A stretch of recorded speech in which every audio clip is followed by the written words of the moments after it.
numbers. Hey, everybody. Welcome to Cleveland Moto Podcast, episode number 532. Light 'em up, boys.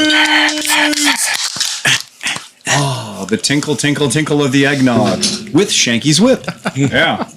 Ooh. How good is that? It's fucking delicious, man. It is the best way to drink eggnog. It is. It gives it the exact right profile. Shankified. It has been shankified. Right from the ostrich's mouth. He has been shanked. I've been shanked. To my immediate left. Dan Kromke. To his left. Steve Sleepy. To his left. Sean Noel. Hey. And to his left. Speedy Pete. And to his left. Shaky Smith. And behind the bar tonight. Tom Pennington. Yay, we're all here. For the people out in podcast land, it was 59 degrees in Cleveland today. Everything melted. It was balmy. Tropical. Although I did still fall on the ice. Because in front of the shop, there was, we have big shade in front of the shop, and I just found the one ice spot and took a dive. Nice. And so, 56-year-old body just hit the ground super hard. And yay. Did you break the ice? I did not break the ice, but the ice did break my fall. So, the good thing is the ice was on top of that nice soft concrete. So, yeah, I'm cool. So who rode today? I rode a lot of things today, actually. I don't know. Like I rode a Vespa Sprint. Wow. So I rode a Vespa Primavera Sprint, a 150 Sprint that a guy drove all the way up from Tennessee to pick up today. I rode the ugliest Vespa modern era, a 2006-ish Vespa S150 that was ridden hard, put away wet by the previous owner. But then Tom spooned 2 new tires onto it. Oh, yeah. Worked his magic on the carburetor, and it was not a handsome-looking bike, but goddamn, is it a good running bike? And you cannot kill the 150S. No. I have seen one ripped in half and still riding down the road And delivering Uber It's Eats. unencumbered by technology. It does not have an anti-theft system. It is truly the poverty-class Vespa from 2006. And That's not one of the square headlight ones. It is. Yeah. Okay. It is. The It's S150 the first one they did with the square. Well, because it may not have all come from Italy. Right. What color was this one? Red. Okay. Yeah, it's kind of their down market bike. Even back in the day, it was about $300 cheaper than a Primavera. Sure. Which would have had the anti-theft system and all the other good shit. They didn't even have a lockable glove box on those. Yep. It was just a little tray to put your stuff in. Breaking news. So since John's not here, that will be the Sean is adjusting his hair cam. So when he needs to, we can just go here like this and then see. I like it. There it is. There you go. Okay. Look at that. There it is. Oh, very, very picture. That's a great shot, by the way. That is a really. To the Farrah Fawcett. There you go. But to anybody that knows that I'm a video guy, I can't control the aperture on that stupid USB cam, so that's why it's brighter, and it drives me effing crazy. I don't care. It's a good shot. It is. It's a beautiful shot. And so that was great, getting 2 bikes out of the shop today. That was rad. And then we had a Moto Guzzi Grezzo that's been like taking root in our shop. Like we never thought we were going to get rid of it. And the owner today was like, yeah, man, bring it over to my house. So I was like, yeah. It's been living in your garage for 5 or 6 years. Let's put it back for 7 or 8 more. Let's please put it back in your garage again. And so that was beautiful. So today the nice weather got me out of the shop with the truck and making a lot of deliveries and pickups.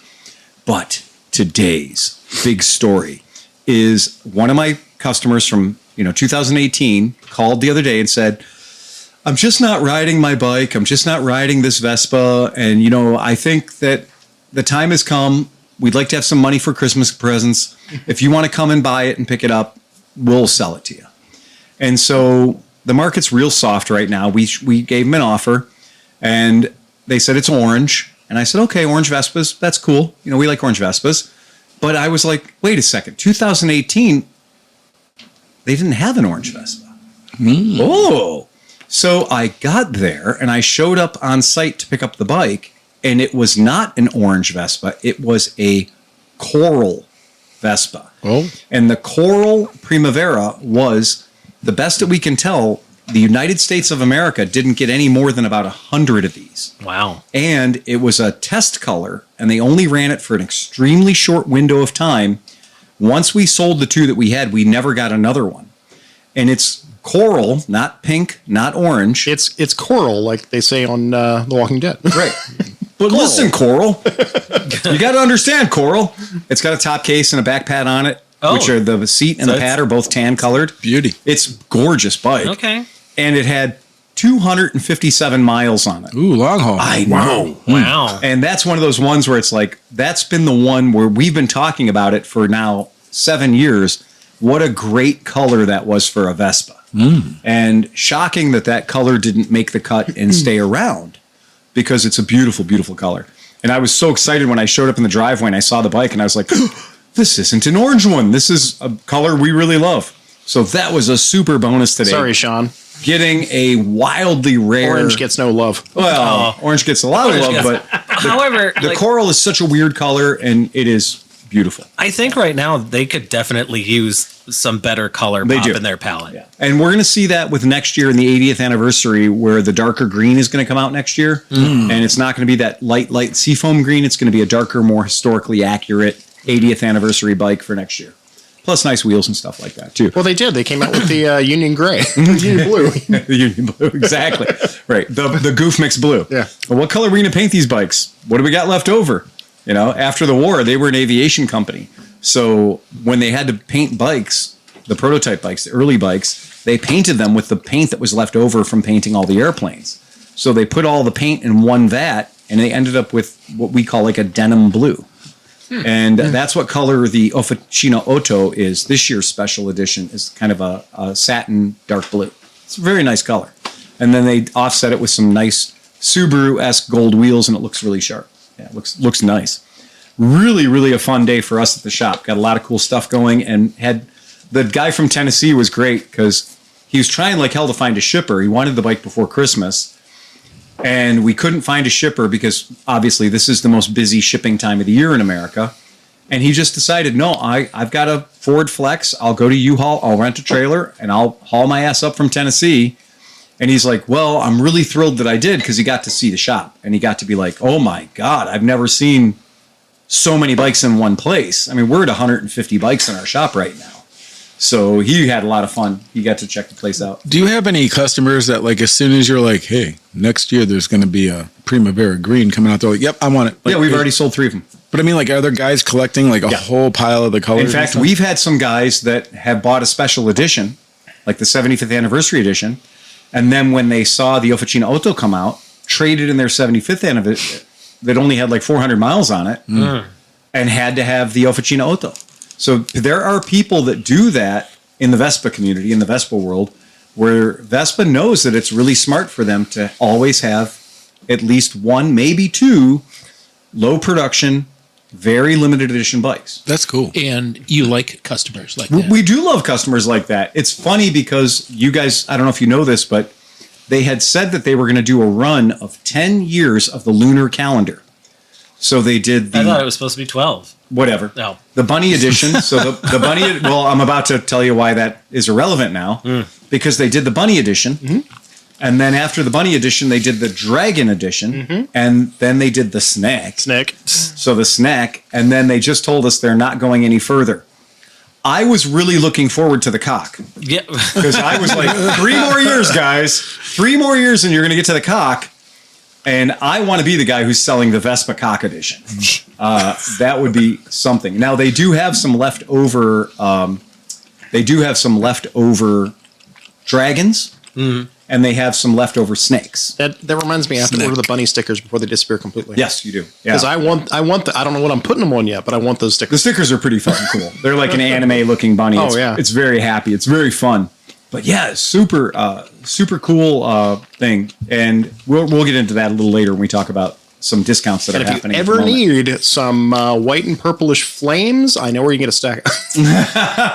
We got a lot of those. Yeah. Yeah, we got a lot of the white, purple, and silver Justin Bieber flames. Yeah, those are kicking around. So tonight's Christmas for us, because I'm going to Italy tomorrow. So I'll be gone. So I won't be here for any more podcasts after this, should you choose to have them. I'll be gone. Around here at the shop, we always kind of have fun with Christmas, right? So, have a good time with Christmas. Now, I ordered something very special for all of you guys. Renee knows what it is. Nobody else does. But they didn't show up. Oh. So I had to do a last-minute emergency gift buy. And it was against my will, or against my desires. But I think I did okay. All right. And so if you guys want to entertain the crowd for just one moment, Yeah. I'm going to go get the first of your gifts tonight. Ooh, this is exciting. Yeah, it is. I'm just happy that for once, like every time I order something for all you guys, it never shows up, doesn't come in time. I'm still waiting for the tourniquets I ordered last year. Well, I'm bled to death. Don't worry about it. Yeah. well, since we're talking about Christmas and buying things and everything else, Becky finally busted out and bought the 7 cubic foot freaking deep freeze. Oh yeah. Which is full right now. It is full. Now, It is full of everything. here's the rule. Mini toolbox? If you guys get a color Well, that you don't like, I race you can Kawasaki. trade them with a friend. Track day bike thing. You can trade them with your friend, Thank you. and you're allowed to trade with anybody you want except for Tom. It matches my bike, guys. Mine's black like my soul. Well, I wanted Sleepy to have the one that matched his bike. Oh, I had But to. you can go ahead and open these up. I would have These fought. are super cool. I Tom, might have open fought yours up, somebody too. for the green one. Mine's got explosives in it. I have a passionate red. Yeah. So these are the Harbor Freight mini toolboxes. Like that's I think they're fucking adorable. Renee already got hers. Well, you know what's crazy? Is her If it said Snap-on, they're like $300 $150 or whatever. Yeah. So the Snap-on version of this, and I just watched a shootout last night where they compared the Cobalt, Yeah. the Harbor Freight, the Snap-on, and the fake Snap-on, and they said by far the Harbor Freight is the best quality because it actually has ball bearing rollers in the drawers. Yeah, no, 100%. It's They gave legit. it all the thumbs up. And they made it thick enough that you can actually put real tools in it. Do you know how many times I walked Thank by goodness. it going like, I want that, but I just not today. I don't, Well, today was the day. That's awesome. And they actually have a top shelf that's big enough to hold real stuff. Wow. So 2 real drawers and a top shelf that's big enough to hold real things. A flippy liddy guy. A flippy lid. Sleepy, you're exactly right. When I saw these products hit, I was like, I want one, but Well, I was always my problem was I had $100 and I'd already spent $89. Yeah. And so I was always like, fuck, because I always go in there with the budget. Because if you don't go into Harbor Freight with the budget, you're fucking yourself. no, you are. Yeah. So I'm always like, okay, nothing over $100. Yeah. That's my cap. That's it. And I was at 89. And when I was like, fuck, and I couldn't get them ever. So yeah. So the even if you just put it on your thing in your house to use as like a valet, just to empty your pockets, your everyday carry shit. Put it in yeah. there. It's super cool. Well, this is perfect because I brought something to populate these Nice. toolboxes. Hey, Sex Tom, toys. open your drawers. Oh, up. Oh, I thought we'd hold that for the special. Tom's going to tell you why we're not allowed to give anybody else Tom's box. All right, I'm waiting for the explosions. No. Tom just got his Christmas bonus. nice. 2 whole things of cock rings, all in the It same. was all there. It was all we could find. It was awesome. I had to order them in special from Big Manistan. Yeah. whoa. Who's goes down to what? What's the order here? What? Anything? Yeah. So all right. So Dan, Dan specifics? just handed me. They're all the same. Okay. All right. I just got handed. I got handed a very heavy package from Dan. Yeah. Give me a heavy package. I'm getting I like like an it heavy. ASMR boner over here. It's like the. close this box. It has like Is it like the British thing where you pull both ends? I got one for John. detent when it closes. Yeah, like It is. That's what kills me is for being the tiniest little toolbox in the world. It is way overbuilt. And now we got something to put it in. Oh, look at that! Yes. I got a stringer of metric sockets. I got a rock. Oh, these are Eastwood fancy pants. And they're impacts. Shallow These are sockets. Nice. Shallow impacts. Yeah. So these are super cool. I can stop using the chrome ones. You can. Hell yeah. I can stop rounding off the chrome ones. I'm here to tell you, if you're not shopping the Eastwood clearance area, you're missing out on some That is- amazing I have no deals. comment to that as an employee of a different company. Right. If you're not shopping the Summit closeouts, you're Yeah. I want everyone to check the fit. I've of the never seen a socket deal rail like this on in the Summit top of site. your toolbox. Does it fit? I have no credit. Within like an eighth of an inch. It's perfect. Nice. Oh, it's like Oh, no it's amazing. extra. It's perfect. It's a Christmas miracle. use checkout code Sleepy sent me. Yeah. Oh, that's fantastic. Thank you, Dan. Oh, that's super cool. Thanks, Dan. Yeah. Oh, I love those. I have several things. Okay. All right, Sleepy, bring it on, baby. So number A is kind of a to the podcast. Number 8. Renee said she was going to be checking in on the chat. I don't know if anybody's watching the chat. I am. I have. Oh nope, she's there. She's there. She loves hers. Hey, Renee. Renee opened up her box She put her box on prominent display. Yeah, you all told me I wasn't allowed to go up there. And immediately filled it. So she immediately stuffed her box and put it on prominent display. I wasn't allowed to watch. It's so cool. Yeah, it's so cool. So, this is for the podcast. I was not happy with how it worked out last week in some ways. Oh my God. So this will allow us to two things. One, it has integrated Bluetooth so that if you answer a call from a call-in caller, right, I can pipe it in here as a channel and it won't feedback or do anything. And I'll have the audio and it'll feed everybody on the podcast to that caller. Holy shit. Also, I should be able to, it's going to take me some time and a little bit of effort. This should be able to become This Is audio card. Yes, it should. And that way I can pipe in everything right into this with that thing feature so it doesn't loop back. And so then our call-in audience and stuff is perfect, a whole different signal. I love it.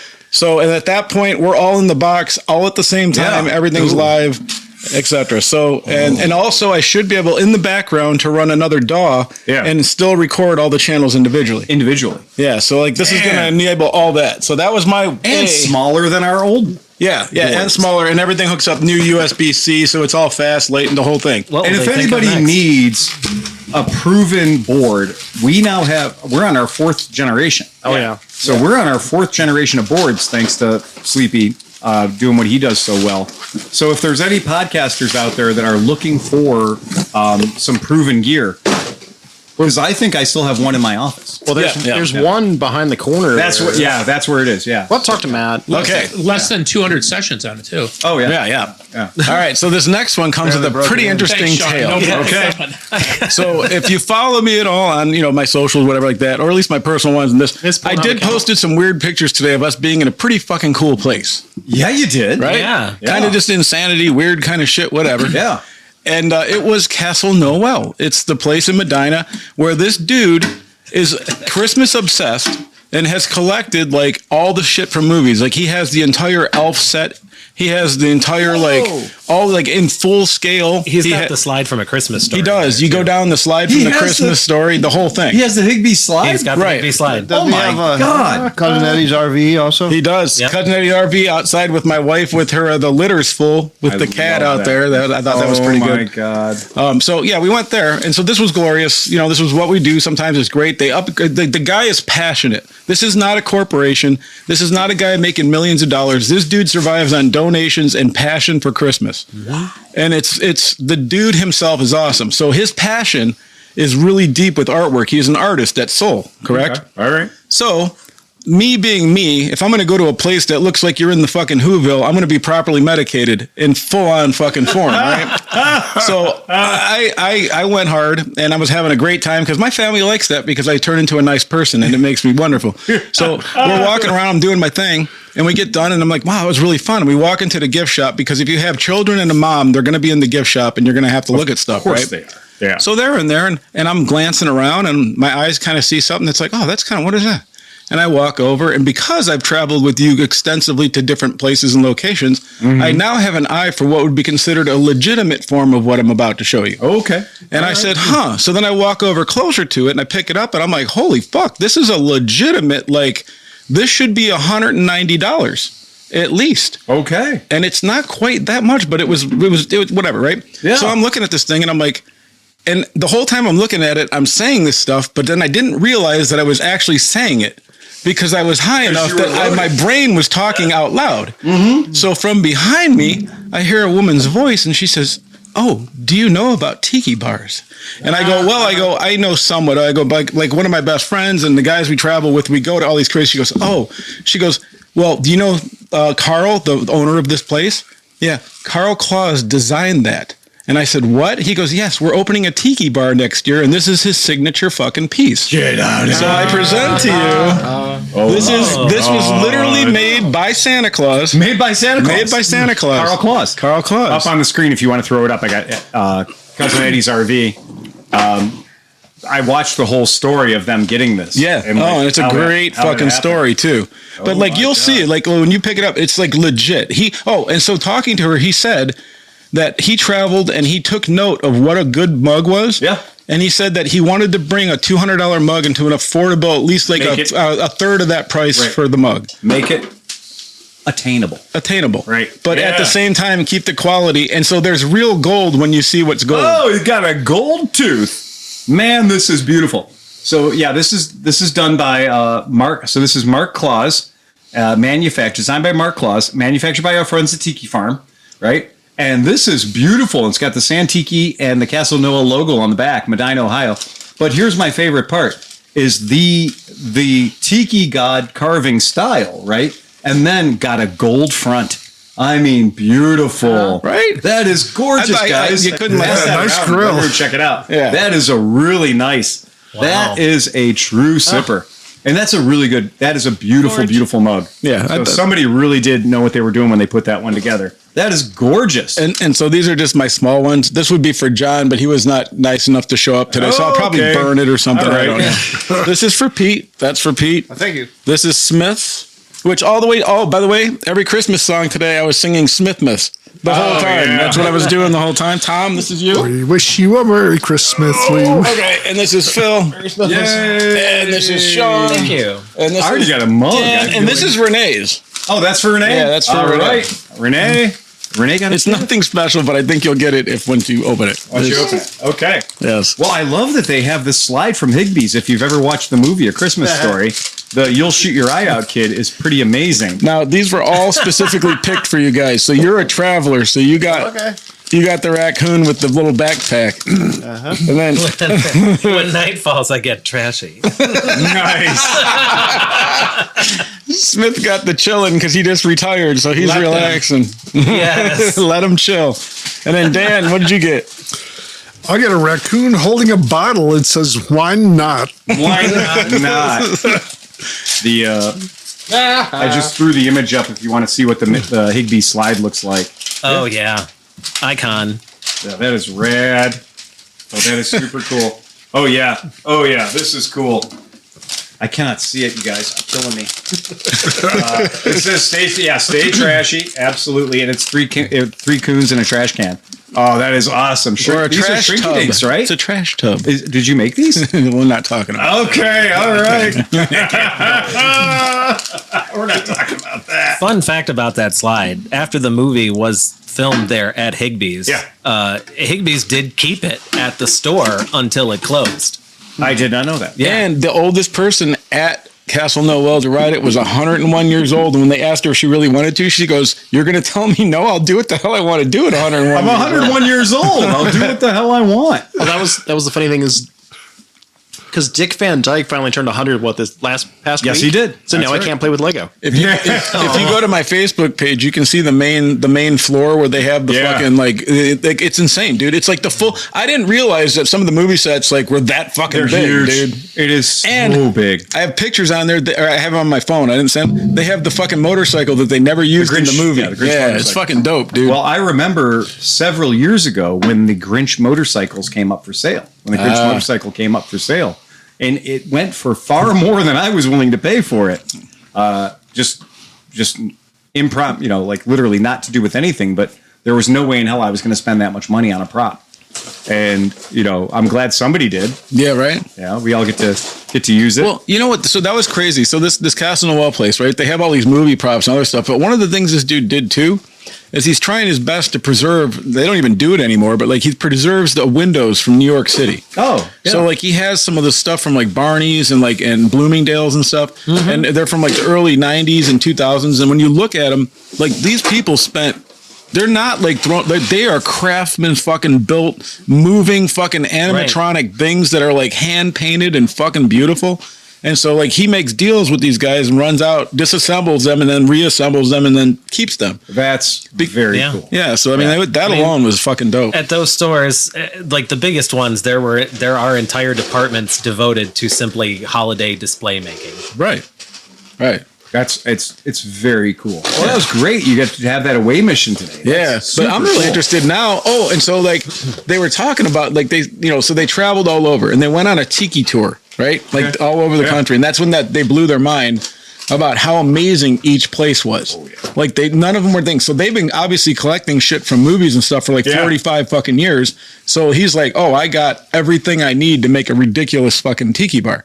So, yes. and I was like, I was like, hey, I'm like, well, do you know about Porco? And he's like, yeah, I've heard of that. I was like, you guys need to reach out. I'm like, even with Phil and those guys, because I'm like, if you're that dedicated to it, they're gonna love you. Like everybody in that scene, from what I understand, is like, if you are like, your heart's in it and you really want to give somebody something, you're going to get the support of the rest of everybody. Yeah. And Porco's famous because Porco has so many artifacts from the Kon-Tiki, which was literally in the basement of what was the Winford Louder, if you're a fan of the Drew Carey Show, was the Sheraton, which is Sterling Linder. Sterling Linder, exactly, which is where the Kon-Tiki was in the basement of. Yeah. So our local tiki place that went out of business in 76 or so. My mom has joined the chat. Oh, Ilsa Gottschalk is here. Yep. So that's super cool, man. I'm so glad you did that, Sleepy. That's freaking Well, I've got some stuff here. okay. Oh, we got some. So- There we go. You can adjust Pass your hair, this down, Sean. please, all the way to Phil. All right. And this one goes to Dano. There's a Phil. All right. Oh, more gifts. We love gifts. Gifts and gifts. This one goes to Shawnee. Thank you. This one goes to Cinchi. Hey. All right. This one goes to Petey. This one goes to Tomo. Tom, right. is it ticking? So Just one. open them, and then everybody Yes. has to guess where I did my Christmas shopping today. Oh, well, I was gonna say, reminds me of my Yes. wife. Big cans. I'm thinking he had his son do the Christmas shopping. Oh, nice. Woo, fatheads. My God, that's a. Now wait a second. That's I think awesome. it's not a growler. It's a crowler. Yeah, and they said you're only allowed to have one tonight. So. Yeah, no kidding. Holly So- Jolly. Wow. Fatheads was chosen this year as the brewery of the year by the Great American Beer Festival. I mean, that is like one of the highest honors in That the whole is. world for a brewery. Holy So moly. then Cinch and Petey both got Zeros. Zero. their hop water that's made on site there. So I love hot man, water, I dude. do too. Yeah. Yep. Thank you. I took my daughter. We were trying to go Christmas shopping Thanks, for my Chris. wife, No and worries. I found one of these like clearance places. I thought, but we walked into and it was like the worst. It was like after everybody else buys the bins and they're about to throw them out, this guy goes and gets them. But at the last moment, I found a giant bin of like the hop water, the Sierra Nevada. Oh, really? For $4 for two 12-packs, dude. I walked out with a pallet. I'm like, anyways, I like the hop water. Yeah. Well, I also am here for liquid sluttiness. So, all right. I tried to do some individual tailoring here, so I hope I picked some good things. Okay. All right. We have faith Or in you, sleepy. as John would Oh, say. come on, really? Hell yeah. Well, so now you can drink. Yeah, because I forgot today. You forgot. This one is for you. That's nice. What? Well, thank you. Yeah. And then let's see. This is for Johnny Mac. Well, Well, it would have been. well, if It would have been. Here, add this to We the can set it on the side for Johnny Mac. Burn Yeah. okay. Tom, Yep. you are Nancy. Yep. Mr. Smith, you are Carol. I feel like Carol. Yes. And, oh, this one is for Mr. Kromke. Thank you. Fruit infused vodka water. And then this one is for Phil. Nice. Strawberry sherbet. Wow. Oh, yeah. Oh, bring me a Paloma, Nice. baby. Woohoo. Thank you, Shano. Man. Yes. Thank you so much. You got to prime. Oh, my God. You got to prime up for your flight. I know, right? Yeah, that's it. That's exactly right. Tomorrow we're going to Rome, and then we're going down. We're going to go from Rome. We're going to be in Rome, Vatican, and all that stuff for Christmas. Well, thanks for hanging with the poors, at least for today. For tonight, right? Exactly. And then we're going to be in Sorrento for Christmas Day. Wow. So we're going to be in Sorrento for Christmas Day. We were originally going to be in Rome on Christmas Day and then use our travel day on Christmas Day to get from Rome to Sorrento. You can't. The trains don't run. Oh, right. Yeah. Rip. Yeah. So the Yeah. trains don't run on Christmas Day. So that ain't going to work. That seems inefficient. It does. Somebody should talk to the The government. Germans will run the trains on Christmas Is Day. the Pope No, throwing no. a rave or The anything? Italians will No, not. just, you know. Well, so we're going to be in the Vatican. yeah, that's what I'm saying. So we're going to be in the Vatican all day on the 23rd. he just threw a rave a couple Yeah. weeks ago. Maybe Yeah. he's going to pipe one up for Christmas. So you never know. it's really funny that, we're choosing to do that. And then Sorrento, and then we're going to Pompeii and do the stuff that you have to do, go see Vesuvius and all that good stuff. Then we're going to Salerno, where I'm going to jump on a Vespa and ride the Amalfi Coast on a Vespa from Salerno. We're renting in Salerno, running back north on the Amalfi Coast, back up top, and then back down again, which hopefully, 50 degrees, fingers crossed, that kind of thing, wintertime. And what's funny, though, is Merritt did insist that we go to Capri, even though going to Capri in the winter is not the time you want to go to Capri, but it's within our budget. And so that's good. And then we're going to Matera, which is the city that's built into the walls where they did the James Bond motorcycle stunts. Yeah. Yeah. Where Daniel Craig's ripping motorcycles Don't off. let the invasive thoughts win.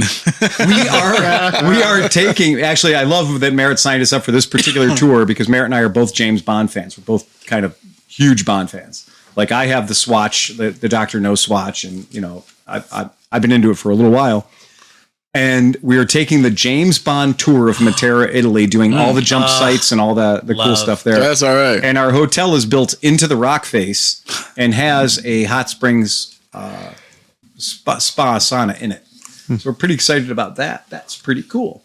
And then we're sneaking back from Rome to the States on January 1st, travel on the holiday when nobody else is traveling. That's what you do.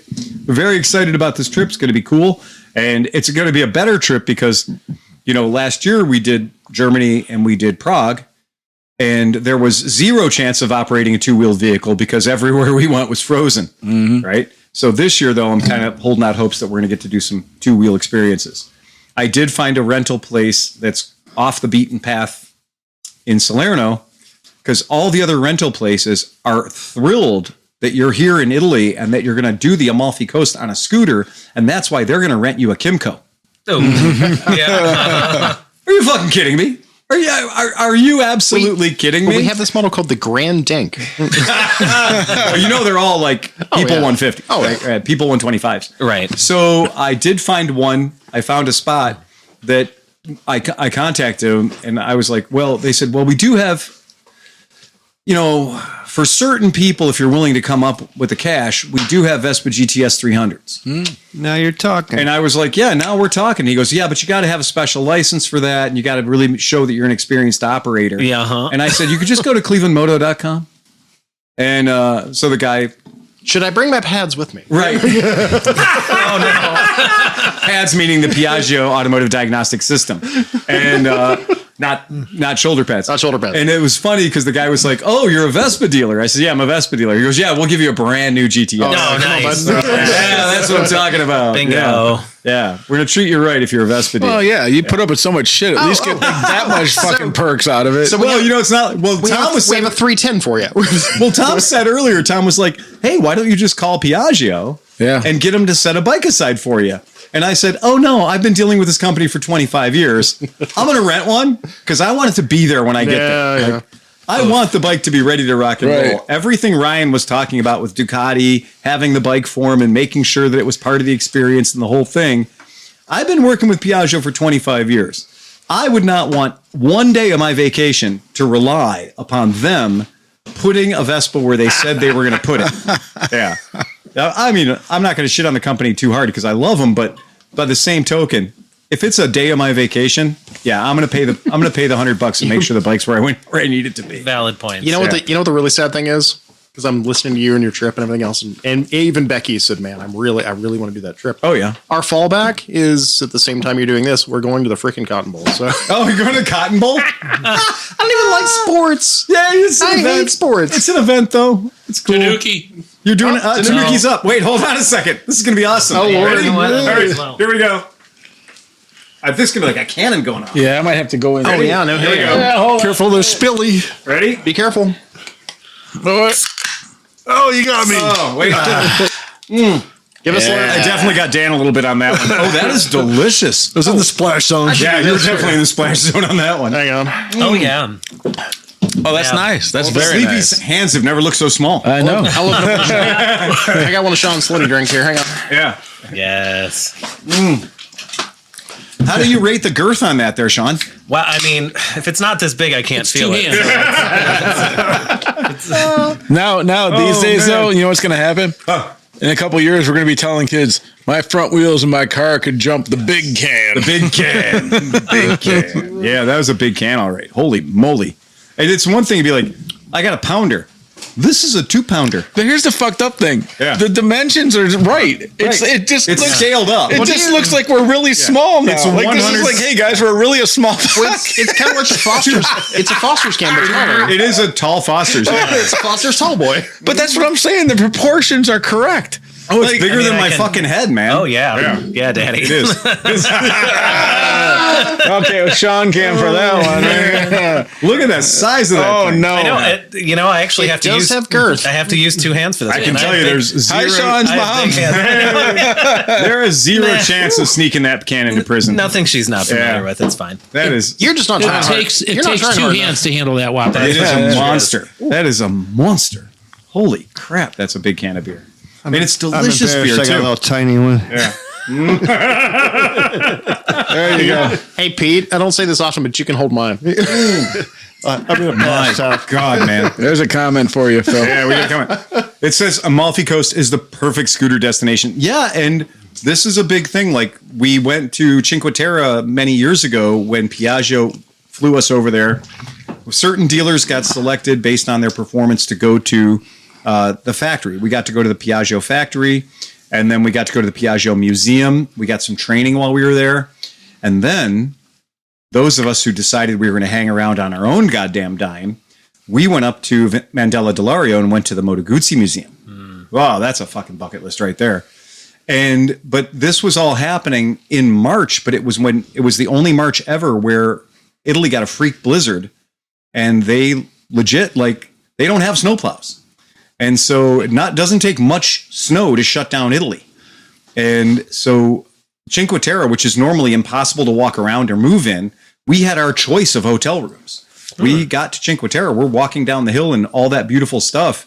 And we showed up with no hotel reservations whatsoever. And Merritt's like, oh, we're never going to get a room.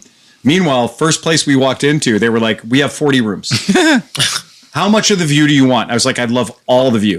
And they were like, great, it's 750 stairs. Because that's Cinque Terre.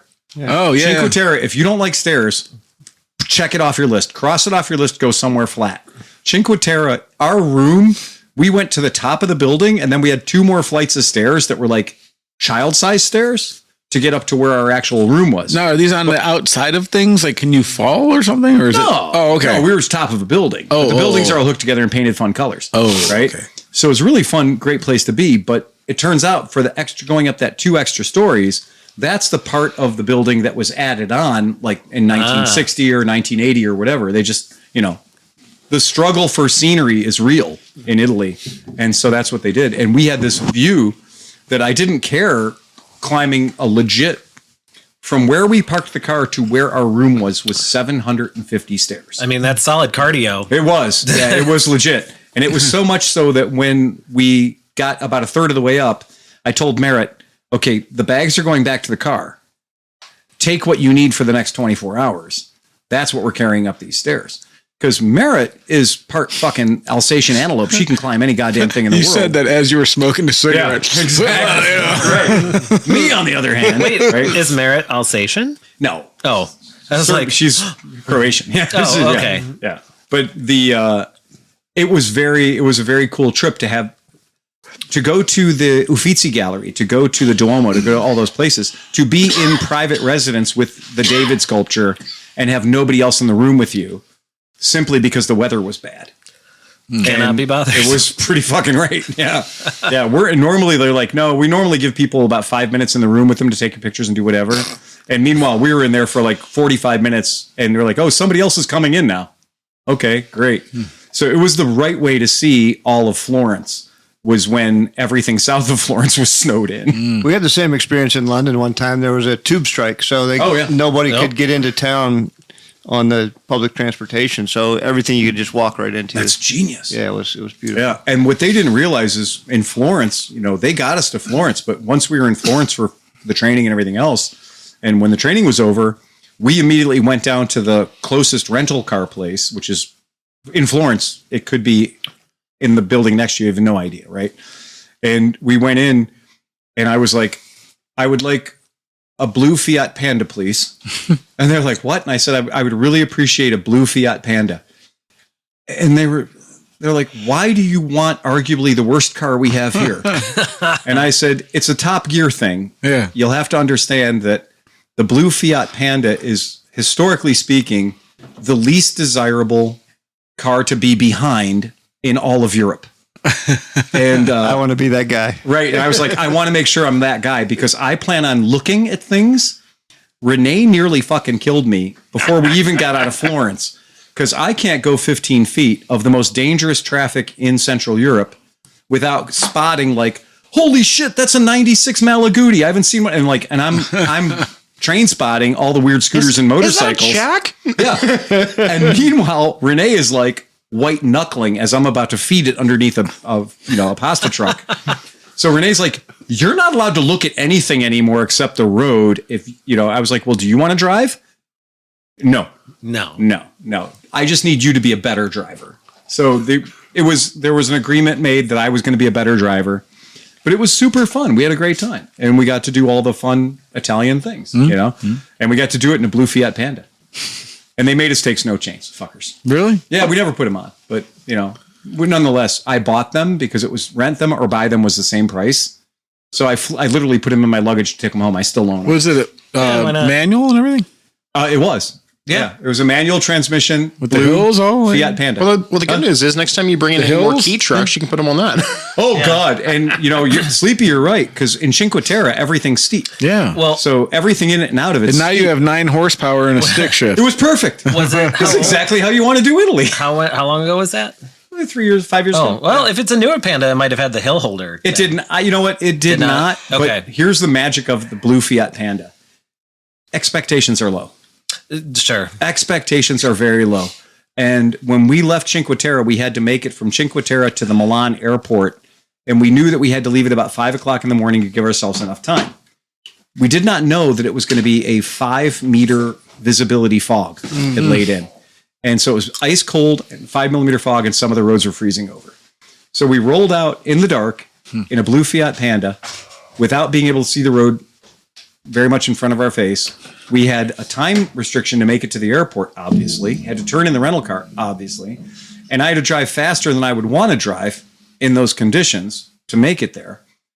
Merritt, God bless her, she got real quiet and just kind of like assumed impact position because at any moment. There was only one person that got on the plane after us. Merritt ran ahead because I can't run. She ran because Milan's a huge airport. She ran to the gate, got them to hold the airplane. I power walked as fast as I could, and I got there, sweating bullets through all my clothes. And thank God they held the plane because there was only one person that got on the plane behind us. It was Renee. And so love it. As we walked on the plane, I'm looking at everybody trying to find Renee. Yeah. And I couldn't find her anywhere. Shit. And so we got on the plane and they were getting ready to close the doors and we see Renee get on. And we were like, holy shit. What was your excuse? She and her friend Annie were enjoying Milan while we were enjoying Cinque Terre. But I think it just gets away from you when it's an early morning flight. Oh yeah. And also nobody expects the Milan airport to be like as big as the Atlanta airport. It's just fucking huge. It goes on forever. And where we were was like from customs and check-in and everything else to the gate was a mile. All right. So you're in the Milan airport. So what's the ratio of normal people to models? Oh, well, it's Milan. I mean, honestly, they're not lying. You go to Milan and everything in Milan has had 200 years to get super beautiful. Yeah. Well, and the problem is you're walking behind runway models the entire time. The entire time. Yeah. Yes, So they're like doing the thing. And you're like, I got to get to the airport. Even like a Milan 6, right, is a Cleveland 10 with $5,000 worth of shoes. Yes. Yeah, that's Milan. That's just what it is. It's kooky. But I did go into their Vespa dealer and their Moto Guzzi dealers there. Because I was like, I want to go to the Milan Vespa dealer. Well, you kind of have to, right? Oh, yeah. It was like a virtually empty space. It was not a big building. It was not a big place, but it was virtually empty. And there was like one or two little trinkets here and there and one or two Vespas scattered. It's about the idea. It's about the concept of scooters. And you wonder why every time you see their commercials and their videos and their Instagram page, it's all these sad models wearing like big-legged jeans and sad model wearing $4,000 jeans. Yeah. And what's funny is their marketing. You You want Vespa? Their marketing campaign this year is called Empty. Oh God! So they actually have Vespa hats that say empty on the top and nothing else. And you're like, it's literally on your head and it says empty. That's what they're. Careful. Yeah. Careful, guys. Yeah, Careful. They're just labeling things now. Midterm politics. Let's They go. really I am are. all for good couture and design, but for fuck's sake, put some effort into it. I know. Their big thing now is they have a bunch of little dogs, like little porcelain dogs that are like Scotties and everything else. And each one of these little dogs, which is smaller than a Christmas tree ornament, these dogs are over $100 each. And they don't say the word Vespa on them anywhere. It's we're going to market so advanced and so aggressively, we won't even put the name of our product. Well, you know what? Actually, or a scooter. The same asshole that fucked up Jaguar's marketing is fucking up Vespa's marketing, aren't they? The new Jaguar. Wait till they sell you. Wait till they sell you the camera that you put up the dog's butt, and then you see Vespa. And then you see the inside Vespas inside. So it's like a viewfinder. Because of today being our Christmas special, I wanted to give people some really amazing and interesting Christmas gifts. And by far my favorite at the moment is Tractor Supply Company, because we're classy. Yeah, fuck yeah. We go from Milan to Tractor Supply Company. That's my favorite store. In the duality of man. Move. You know, I can buy it. The what's the Wolverine boots? No, it's the other boots. What's the brown ones that all the kids wear? Timberlands. Have you seen the Timberland high heels? I have. Absolutely. So now we're at Tractor Supply. Right. So here we are at Tractor Supply. The Coleman mini bike that I have is on sale right meow at Tractor Supply for $599. And to make this perfectly clear, that's the same price I paid for mine 3 years ago. So this is not a bad deal. Inflation, don't know her. It has a light and a seat. Also has an LED light and a seat. And also, if you're military, they will give you a discount on that. So don't sleep on that one. But they have the new Coleman moped or the new Coleman mini bike that actually has rear suspension. And that high advanced son of a bitch with the same 196cc motor is $799. So for $200 more, you get rear suspension. Does that deluxe bike have some sort of a torque converter? It sure looks like it does. Different than the. Yeah, if it's got the torque converter, then you got some sauce. Trust me, that costs about $150. Yeah. I know from first. We know from firsthand, right? Yeah, scroll on down. What do we got I here? swear, this year at Mid Ohio, I'm going to ride that fucking thing. Yep. Yeah, I don't see the word. I see it has the same automatic CVT that mine had in it. Mine has in it. Yeah. It's just the cover look different. The cover is well, different. no, but a CVT is a torque converter. Yeah. Because if not, then you just have that that little. What's the other one? What's the $599 one have on it? It looked different. Wait for it. Yeah, I don't think it has the CVT. I think it has the stupid clutch. Yeah, the auto clutch. Yeah, the centrifugal clutch. I don't think that is your bike because the red one. I have the red one and I have the orange. You do have the red one. I forgot. I do have both of them. Yep. So this one has automatic chain-driven transmission. There you go. So that one is CVT. They are different. So the other motherfucker will haul ass then. Yeah. So if you are so inclined, I do strongly recommend, if you wanted to have a mini bike, if your goal was to have a mini bike, to pony up $799 and get their rear suspension mini bike. So you talk about a Christmas gift for everybody in your family. These are fun. If you've ever done AMA Vintage Days on a Coleman mini bike, they're a blast. But the same guys that do 24 hours of lemons and the same guys that do, come on, Phil, the woods ones, out in the woods. Come on, it's not 24 hours. Dang it. I'm sorry. I know, you caught me off guard. Okay. Anyway, but the guys who go out through the woods in the beater cars that have off-road vehicles that aren't off-road vehicles to go out in the woods and do things. Gambler. The Gambler guys have done a great thing of competing and creating competition for these Coleman mini bikes and mini bikes in general. Well, most go down that rabbit hole. Most rat rod car shows that I've gone to have mini bike drag races and stuff too. Yeah, mini bikes have become their own. Super Greg's fun. not here to talk about it, but mini bikes are a whole culture thing. Well, and this is again for the princely sum of $799. You can get yourself a bike that will haul your ass around Mid Ohio. Well, that's what it is. It's one of the most affordable customization things you could do. Like you could go hog fucking balls deep into it and be $3,000 into the thing. This is cheaper. Ask me how I know. Yeah. This is cheaper in today's dollars than the Sears mini bikes were in $1980 or $1978 when I was a kid. Way cheaper. They're always like, and way more mini capable. bikes were always $300. Yeah. Like that was just like I remember like from the time I even knew what a mini bike was like they're about $300, right.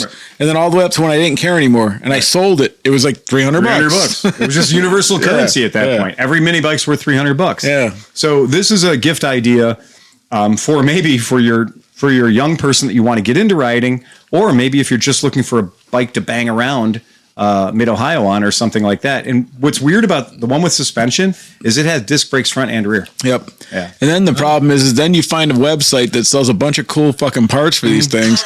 And then you're like me, and now I'm on the CT70 going, that 212 motor, I'm like 2 seconds away from getting it from Zongshen and this other thing. That'll give me like 28 horsepower on a CT70. So then I got to trade out the swing arm and now get a 2.5 inch longer swing arm. So this is the rabbit hole, man. I had both of mine at band camp last year. Yeah. And somebody said, oh man, that red one's not running right. I don't know what's going on with the red one. It's just not running right. So I was like, okay, well, I'll go ride it then. So I literally took the red one out, did 25 laps on the red one. And it was like, oh, you wanted to ride. Oh, okay. Fuck. Great. And so I then did 25 more laps on the red one. And there's something really cool about a bike that you can just walk up to, pull the handle, pull the string, and give it to anybody. And just be like, oh, you've never ridden anything with two wheels before? Well, and the other cool part is like when you see like Oscar come across the thing in green shorts, nothing else, and a fez, it looks normal. It's just like, yeah, mini bike, that's fine. That's what happens on those. It is the perfect thing to just hand off to somebody else and be like, go have fun. Or in my case, like at Mid-Ohio, I put a little soft-sided cooler on it, milk crate on the back, and I just disappear. And I can go disappear for a while. KLR guy's going, that's a 7C case you got back there. Is that a Dairy Mart? Oh, those are hard to get. I've actually found I actually found a Wawa one because it was orange and it matched the bike. Yeah. Ooh, exotic milk crate. Exotic foreign imported milk crate from Wawa. They got that good plastic, though. You can't turn down a good Wawa milk crate, buddy. Wawa milk crate. And with my name being Waters, having to say Wawa on the back is just fucking hilarious. It never gets old. You remember when they used to be metal? Yeah. I have several of metal. And I actually have a bunch of fiberglass ones. Oh, you do? From Wisconsin, yeah. Wow. Man, that's something. Remember the one that Grumpy Sir Guide had on the back of his fucking CT110 or whatever it was that they folded in and then folded it? He could fit like 30,000 beers inside there. Yeah, and he had the baskets on the side. Yeah. So the baskets on the side that fold flat. Yep. Pretty freaking smart. Unbelievable. Metal and like literally like he folded them out one day and I'm like, holy shit. It's remarkable. Like he would go actual grocery shopping. Yeah. There'd be like 17 bags. Buy those right now. They're not expensive. Holy shit. Yeah, folding bicycle panniers. Yeah. Oh, they're bike ones. Hey, Dan, don't talk about that. Don't talk about you're still in milk crates too loud. That you're still in open warrant for you. Oh, dude, I got a couple postal service ones. I don't want to talk about that. My favorite one is the black one that says "Thou shalt not steal" on it. That's a felony, Sleepy. Yeah, I know. I didn't take that. I found them in the house when I bought it. Well, you've still got the green one with the closing top. With some old man was took engineered 2 milk crates and cut one apart and re-engineered it with hinges and a locking mechanism so that it's a milk crate that has another quarter of a milk crate on top of it that's hinged, so it is an actual proper milk crate top case. Have you so your shit doesn't fall out of the top of it? Have you seen the guys that have taken that even to the next step? They're so dedicated to the milk crate that they line it with like aluminum and then like waterproof it and stuff. So it's literally an aluminum case with an exoskeleton of a milk crate. It's a built-out milk crate. Yeah. Again, it is not anything shocking that probably in my world I've got 17 or 18 milk crates that have all got smashed out tops because I use them on my dirt bikes. So I'd use them as center stands for my dirt bikes for years and years and years. But a milk crate's only as strong as a milk crate is. And when you put like a CR on top of a milk crate, sometimes it blows out the top of the milk crate. So I have no shortage of milk crates that have broken bottoms, but they're still functional for carrying like 20 beers or 40 beers. Yeah, they work for that. This is a deep dive, but years and years and years ago, a friend of mine found a milk crate that was from Turner Dairies. And it's just weird that their font type and everything else looks so much like the Turner Diaries that it was like, I was like, I don't think you should put that on the back of your bike. Maybe that's one that we leave to them. Maybe that's one that they just can keep. Yeah. We don't need to have that one. I've been always looking for a Hassenpfeffer, right? Ooh. Yeah. Nice. If you're going to go like the deep dive on the milk crate, that's not too many people get the joke, but when you show up at Mid-Ohio with a properly good milk crate. Yeah. I've got a metal one that I've been bringing for years. It lives in the trailer. Yeah. And I've got this metal milk crate I've brought for a long time. And I've seen people in our camp looking at it like, that might have to disappear. And I'm like, fuck you. I see you're looking at that metal milk crate. You leave that shit alone, man. No, that's like when you're at Mid-Ohio. Like proper Locky Lee. And you see the old military guys and like some other dude will have like a little, it just looks like a, I don't know, like a box or something. And some other guy comes and goes, hey, is that the blah, blah, blah? He's like, oh, yeah. He's like, oh, yeah, those are hard to find. I'm like, that little green box? Like, what is that? Like, but like, you know, whatever. Oh, when Pete and I are traveling through the aisles and we see somebody go by with a KLR 650 with Maramite containers on the side, we're like, whoa, he's got cold beer. or coffee. My soap dish for when I'm traveling is a military container that would in the protective mask for keeping your atropine injectors in. Yes. I've had that thing for like 40 years. And it will never not seal. Nope. It'll be and it'll never break. Forever. And it will never break. God bless the military. God bless your tax dollars. Hard at work. So the folks, there's been 2 best motorcycles of 2025 list. You know how much we love these. And I got to give them credit. They're coming out early. You know, coming out early, December 9th, you know, is... They're taking the rest of the year off. They're taking... There are not going to be any more new motorcycles for 2025. Yeah, so right. let's just go ahead and get this done. So our friends over at Riders Share have come up with their version. And I'm going to give them I'm going to give those guys a little air. I want to give them a little oxygen because we like Riders Share. It's super cool. It's a great way to rent a motorcycle if you're somewhere and you don't want to ship your motorcycle all the way there, but you want to get on an airplane and go ride. Look up Riders Share, right? Look up, they're great guys. And you're going to rent motorcycles from another motorcycle enthusiast, which has always worked out well for me. So I do approve of all this. So here's the interesting thing. I would like to call attention to the fact that Riders Share, that is not the largest motorcycle forum or venue in America, has their best list. And CycleWorld, that is undoubtedly the largest motorcycle media forum in America, also has their best list. See if you can tell the difference. Because I've given you guys all homework. I gave this list out to everybody in the room. It is shocking how different these 2 lists are. It's almost like one company got paid a lot of money to write the article, and the other company just wrote an article. Yeah, isn't that weird? Yeah. It's like one company based it on like bikes that they like to ride. Yep.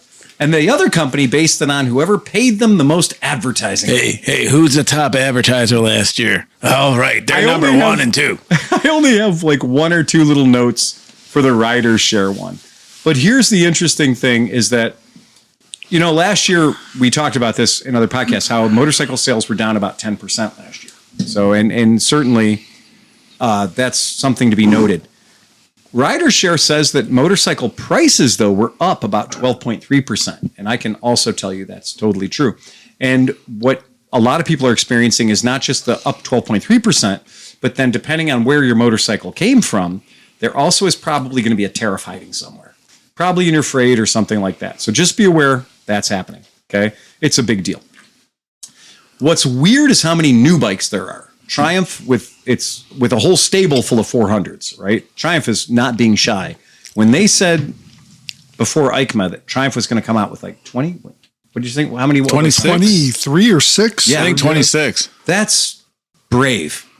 I mean, that's fucking brave. Mm-hmm. Like in this market to come out with 26 new bikes, that's fucking brave, man. Can I point out there was not one Triumph on either list. So that makes them completely illegitimate for me. And now, granted, the new Triumphs haven't had a lot of chance to be out there being ridden or out there being rented, right?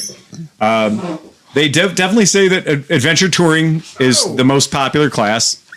And then we have sport bikes. Guess who's here? Hey! Hey, Johnny Mac is in the house. Where's that punishment, Mike? Yay. No, he said he was going We're to going to make him stand go back back there and with behind the bar you. with you. That's his punishment. Team back with me. So I do, I got to give the folks over at Rider Share big props because the way they divided it up, they said that beginner motorcycles are going to call them between $3,600 and $7,500. So they put a criteria on what they call a beginner's bike, and it's not based on how many cc's it is. Because I always thought that calling a beginner's bike based on the cc's, like, hey, wait a second, I know a lot of shit hot 250cc dirt bikes that I would definitely not call beginner's bikes, even though they're only 250 cc's. They're long about 50 horsepower. You don't want to start on a two-stroke 250. Not a good entry-level bike. The sport motorcycles, they're putting them in a price window between $11,400 and $15,000. The cruisers are in a window, hilariously a window between $94,999. I think we know what's in there, and $32,000. They got some electrics, some tourings, and some dual sports in there. The best cruiser motorcycle of 2025, they really like the 2025 Indian Sport Chief. They really like this bike. This is an interesting question, though. I want somebody to tell me out there if I fact check this wrong or if they did it wrong. But they said that the 2025 Sport Chief has 1,890 cc's. So I'm going to use my hands to make the size of that. That's really big. Okay. So 1,890 cc's is very big.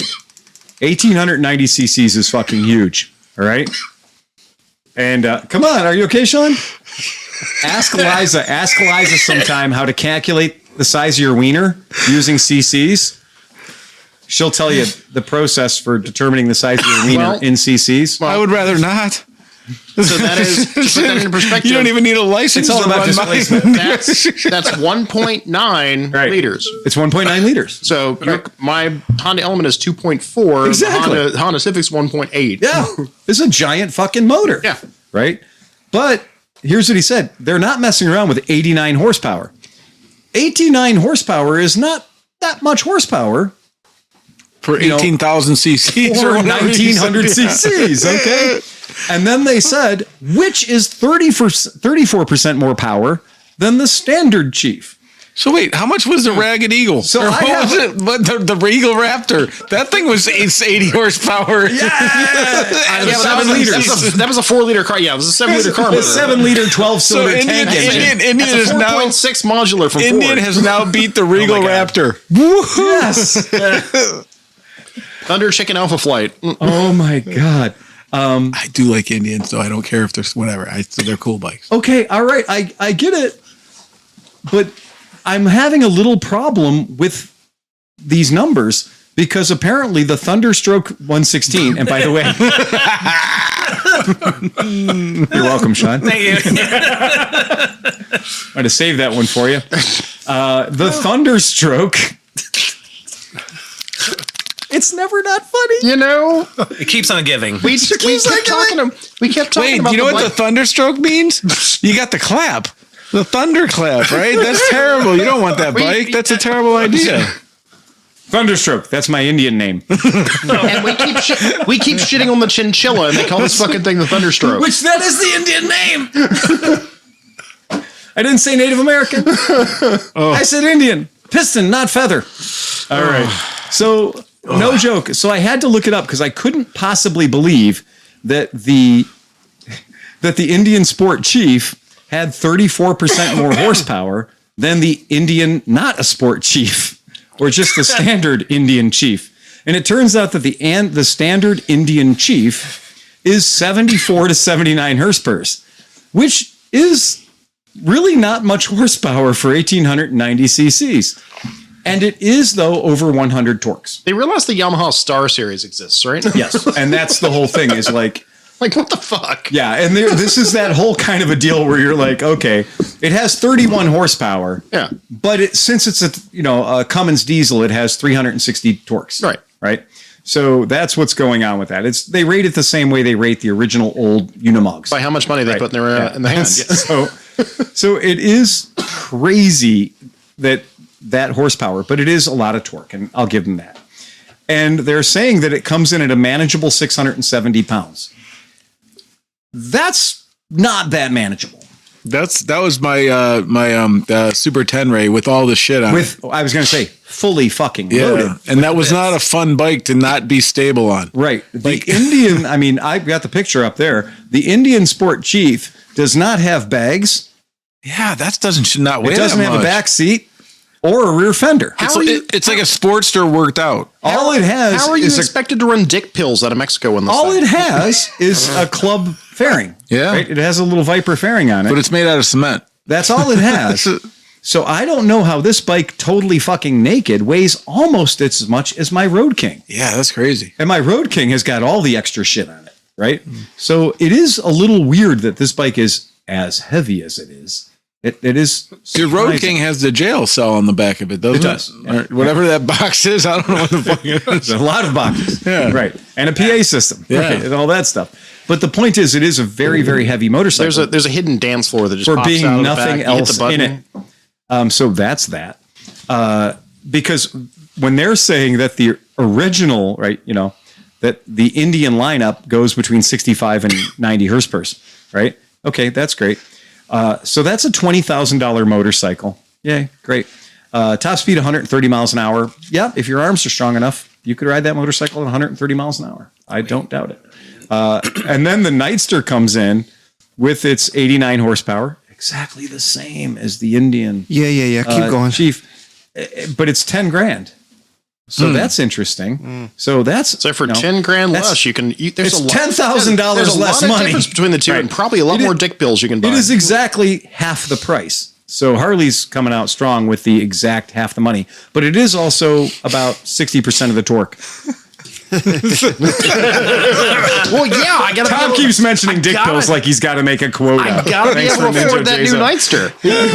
Have you tried our new Nitro Blue Sylvate vitamins? So then they go into their Thunderstroke. then the 80 Thunderstroke. That is the name of the dick pill, by the way. that's 80 milligram Thunderstroke. Now we're going to sell them at the truck stop, so they have to be called a Thunderstroke 357. Well, we just designed our new T-shirt that I'll be getting fucking prints made of tomorrow. Hell yeah! The Thunderstruck fucking dick pill Cleveland-Moto T-shirt is on its fucking way. Thunderstroke It'll 357. be on the website next week. Buy some for the New Year's. I'm not fucking kidding. Let's That is go. happening. Oh Just, yeah. you know have what? to You know use the truck stop. Oh, 100%. But it has to be. It's gonna look. We should make the whole card. I'll should be make the the whole whole card. fucking card ready to go with the pill and bubble wrap. The whole fucking But it thing. has to- Oh, it has- $10 a pill. It Yeah, has to be. It has to be the Tanuki holding it. Pure. Oh my God. Okay, so the BMW R18. So the BMW R18 is, in my opinion, the dark horse candidate of all these, especially since Indian made a bike called the Dark Horse. So way to go, BMW. At 15, they're literally half the price. They're right in the middle. So between the $20,000 Indian Super Chieftain or Sport Chief. I'm going to say if you're a savvy shopper, Yeah. you can get that bike at close to $5,000 off that price too. Oh, Pete, my friend, I'm so glad you brought that up because this week on National Power Sports Auction, Unky Phil was in attendance and saw a couple of BMW R18s that are brand new, leftover 2023 model year bikes, 0 miles, full factory warranty, selling for $8,000. Whoosh. For $8,000. That's They a are deal. selling at auction.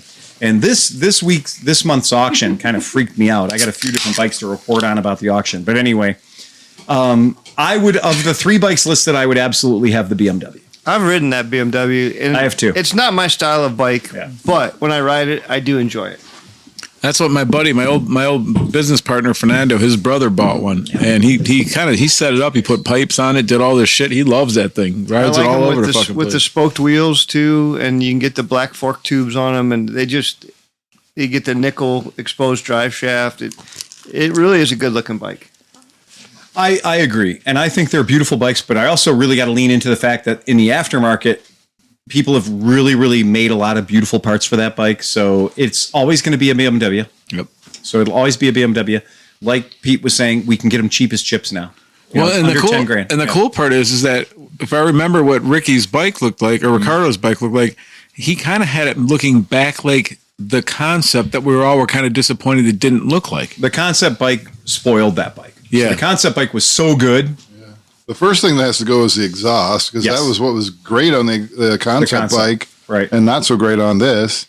But I mean, where can you get that's an 1800 cc bike for under 10 grand? Yeah, that's exactly. Silly. And it's an 1800 cc BMW, right? So it's going to be a great bike. You're going to be able to do anything with it. It's going to be a bike you're going to own for a long time. So I have no problem with that. Okay, so it comes to the entry-level bikes or the beginner's bikes, and I love this. The first bike they talk about is the Rebel 300 with the E-clutch. Rebel 300 with the E-clutch. Again, I've ridden a whole bunch of Rebels. Please, Honda, if you're listening, go to your parts bin and get this weird item you guys haven't touched in a little while called a shock absorber. Fucking grab some shock absorbers, maybe off of the old VLX 600. Get those shock absorbers and put them on your motorcycles. Rebels, I have in my shop right now, I have a Rebel 500, I have a Rebel 1100, and what I can say equally about both these bikes are the rear suspension, not since I brought over that Harley-Davidson the Harley-Davidson Sportster Hugger Super Low, that had like a picture of a shock absorber, but then you'd go out of the driveway and realized it wasn't actually a shock absorber. It was just a piece of steel. Right. That's what these things are running. Please, I understand you want the rear seat to be lower than a Badger's Badger, but please put a shock absorber on the back of your motorcycles for safety's sake. These things are so fucking rigid.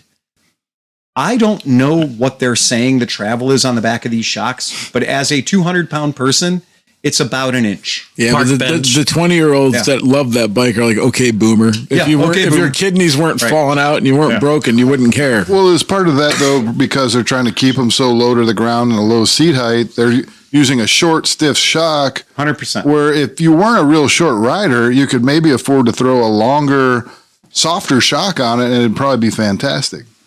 Do this. Make the standard version of your bike have 4 inches of rear suspension travel. And then make a lowering kit for $90 that will then give you the shocks that they're putting on the bikes now. And with a warning that says, your spine may collapse. Right? You may piss blood. Just run that tire down to 20 PSI. Also, treat it like a rigid, right? It comes with an insert for your underwear. If it turns green, you have to go see the doctor. Amazing. Okay, so $5,300. Honda's E-clutch eliminates the number one fear for new riders, being a motorcycle rider. Okay, the system handles clutch operation automatically while you shift gears normally. Literally just move your foot up and down like it's a fucking passport. Rock on. Okay.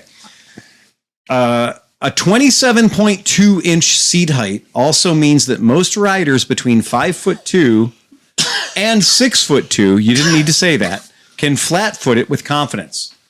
Stop. Quit telling people they need to flat foot motorcycles. I got to tell you, if you believe that the only way you can ride a motorcycle is if you can flat foot it, you've been instructed incorrectly, and shame on this for even saying it. You do not need to flat foot anything to be able to safely operate it. If you can ride a fucking bicycle, you are not flat footing that bicycle. When you pull up to the stop sign on your bicycle, and you come to a stop and you put your foot down on your bicycle. Caveat, if you actually have the seat at the proper height. Thank you. Yeah. If you would like to pedal that bicycle, let your 5'2" friend borrow your bicycle. It's hilarious. Mm-hmm. But then borrow your 5'2" friend's bicycle and you can't pedal even to the end of the street. Or no power to go up. Exactly. People don't realize, man, if you don't have your seat at the right height on a bicycle, you're done. Like, you're losing so much power and so much shit. And Sidge has some qualifications, because didn't you race bicycles for a while? Yeah. It changed my life. Like, bicycle seat being off by 1 inch. Oh, dude, everything. So this was crazy. So like back when I raced bikes, like, I got into it and like that's all I did.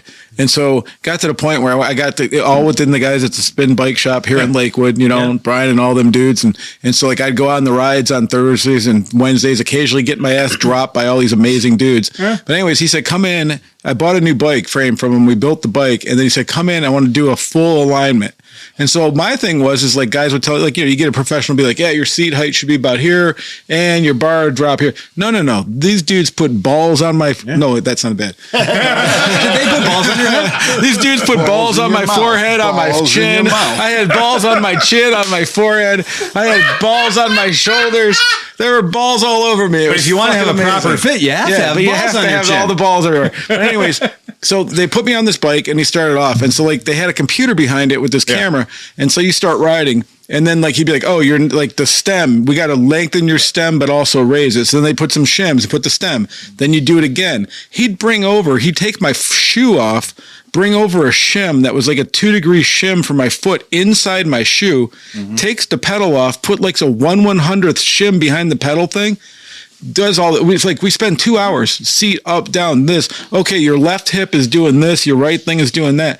I'm like, either this is all bullshit or this is going to be amazing. Okay. So then that weekend I went out for like my normal training ride, and like usually about the 110 mile mark, I'd start to be fucking fatigued, right? And especially if I would go. Say that again. What? Say that again. The 110 mile mark. Yeah. Holy shit. We do Saturdays were 140 miles. You go like, 70 out, 70 back. Jeez. But the thing is, if you I get upset because I think about riding the 1 mile to work. well, dude, this is, and I'm like, nah, fuck that. I'll just drive the car. yeah, but at that point, I didn't wake up that day and go, I'm going to go ride 140 miles. That was like 4 years of like my whole life dedicated to it. But Like still, it's all I did. That's an achievement. But when you go with the spin guys, they were so fast that like it really was hard for me. Then I'd be like, then it was like race pace for me. It was supposed to be a training ride. I'm like, especially like Brian and all those dudes are really fast. But I noticed that fucking weekend, I did at least another 25 miles without pain. Like everything was really good. I wasn't suffering. And like everything, my power up the hill was better just by all those little tiny adjustments because it aligned my body to the power points of the fucking pedal stroke. And it was fucking unbelievable, man. Absolutely. No wonder you needed a new hip. Oh no, they did. They told me that's why the old one out. It was oblonged, and so because I rode like 65,000 miles on a bicycle, I basically burned my hip. Burned your hip out. So with motorcycles and stuff, please, if you're listening to this podcast and you're not an experienced motorcycle operator, quit believing that you need to put either or both feet flat on the deck. You fucking don't. You just fucking don't. That is not a requisite for riding a motorcycle. Some of the best riders I've ever met in my life are less than 5'2" tall and can clamber up onto a motorcycle and ride the living shit out of it. Well, there's that girl that everybody's seen on social media. Jocelyn Snow. Well, no, the little Asian girl. That's the thing with the bunny ears and stuff. And she's like 4 foot tall. And she comes to a light, kicks this kickstand down, lets the bike fall on it, and climbs down because she can't even put 1 foot down. Yeah, watching Merritt steal my VTR 1000 is just one of my favorite memories ever. And you're like, wow, not only is she aggressive and confident, she's figured out how to do that, And so, yeah, just something to be aware of that. And the other thing too, the E-clutch, it takes about 10 minutes to learn how to ride a motorcycle with a clutch, right? If you have that belief that like, I can't ride motorcycles because I don't know how to shift, find somebody to give you about a half an hour of their time. It takes about 10 minutes to get it and about a half an hour to get okay at it and the rest of your life to figure it out. And then it gets to a point where like it's like breathing. Yeah, it is. Like it just happens, and like I don't know, it just happens. Piper's adamant. She's like, I'm like, well, we could start you out on a scooter, twist and go. And she's like, no, I want to ride a motorcycle with a clutch. I don't want to, I want to just, why not do it, Right. And there is a thing, you develop muscle memory to the effect where I used to have a thing in my shop back in the old days. We sold people not one, but two different varieties of manual transmission scooters. We sold Stellas and we sold Bajajes. And so every person walking the door would be like, I want a scooter because they're cute. And I'd be like, great. Have you ever ridden anything with two wheels? Nope. Okay, but you want to buy a scooter? Yep. And I want you to teach me how to do it.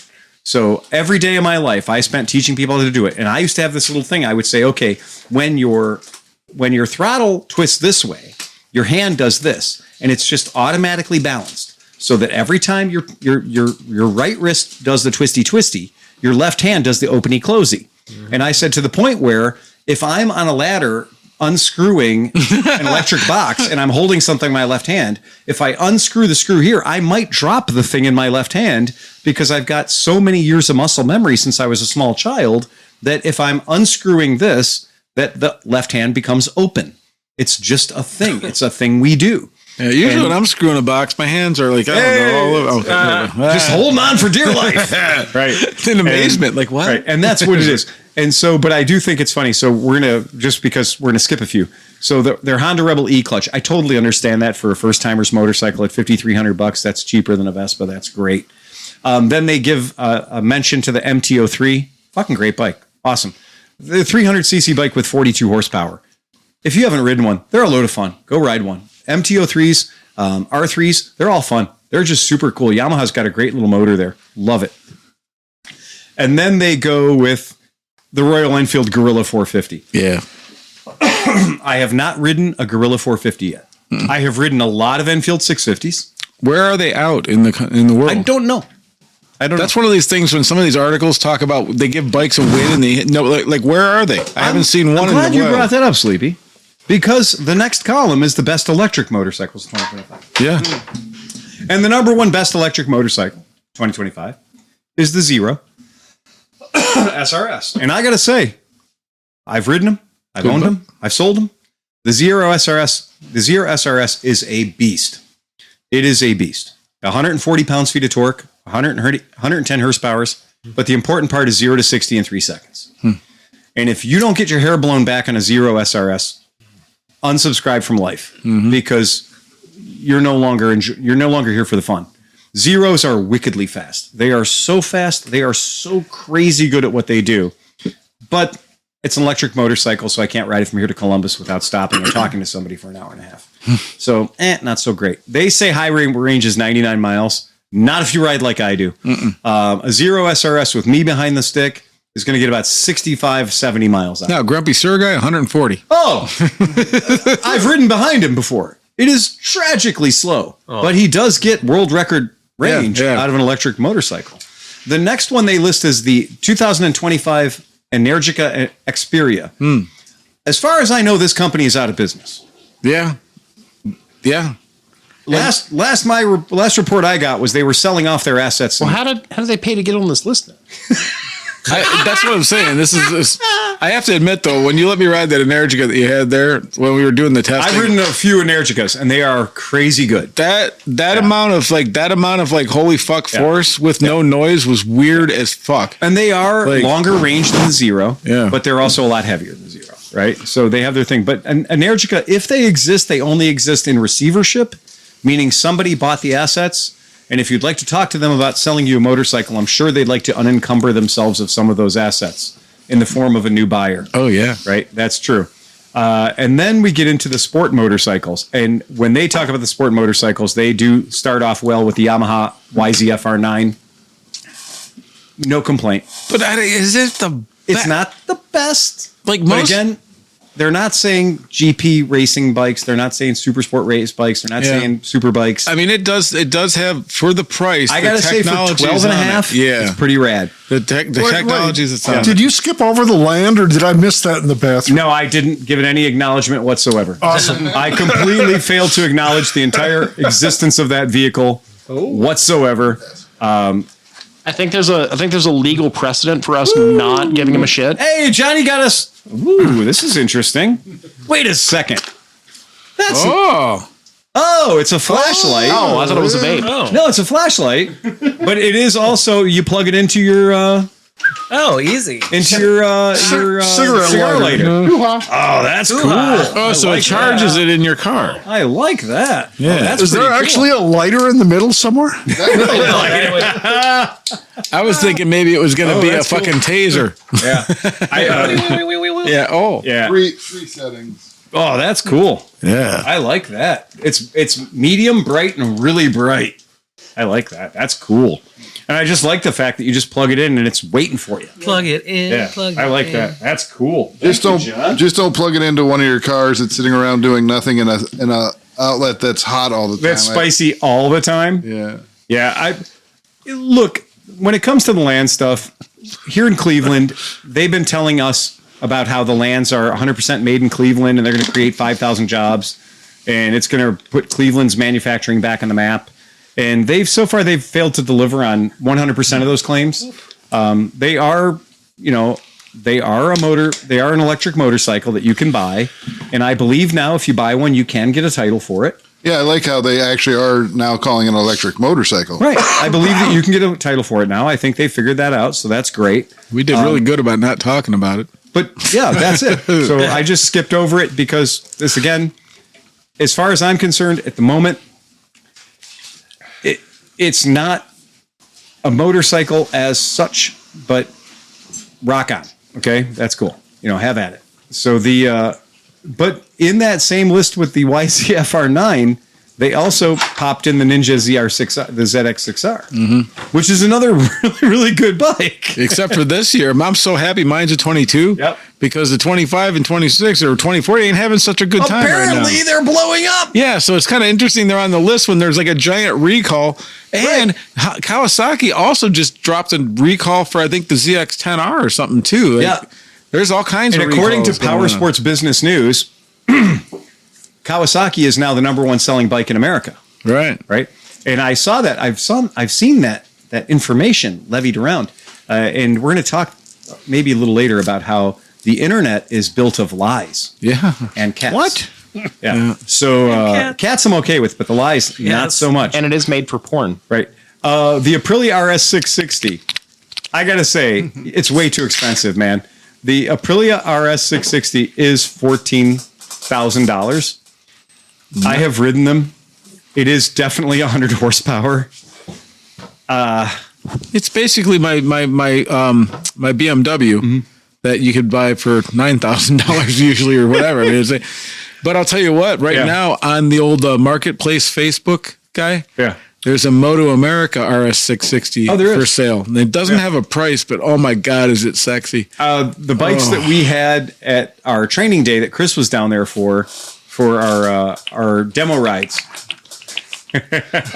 That's not Sleepy. Yeah.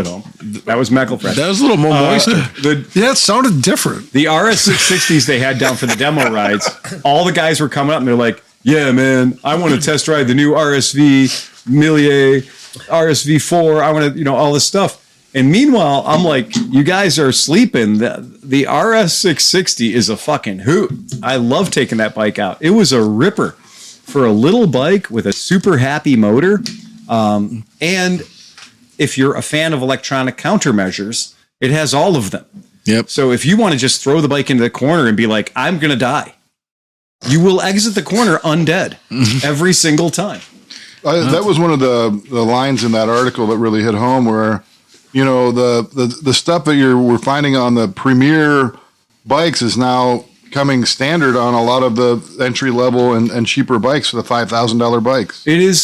It is kind of amazing that stuff is becoming available to us. I'm so happy that some of the younger kids are getting into riding motorcycles. Makes me stoked, but they have no idea how amazing a time right now is for motorcycles. I mean, I'm not saying like sales wise and stuff, but I'm saying technology wise for the price that you're getting. It's insane. Insane. 120 or 100 horsepower motorcycle from the mid 90s was a death trap. Yeah. I don't care what it was. I've had a lot of them. A mid-90s 100 horsepower motorcycle had no electronic countermeasures. It was just 100 horsepower, and it was just waiting for you to fuck up. Yeah, but it was sublime. My 900RRs were so good, dude. I'm with you. Except when the carbs got shitty, but beside that.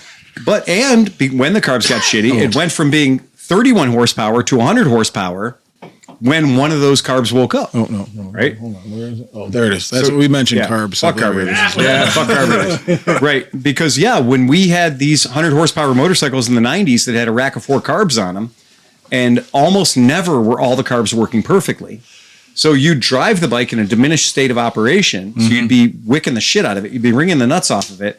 And then all of a sudden you'd get to that point where it's WOT and you're on the mains. And now all of a sudden the mid doesn't matter. Now all of a sudden the mix doesn't matter. Now it's just monkeys dumping gas down the carburetors, right?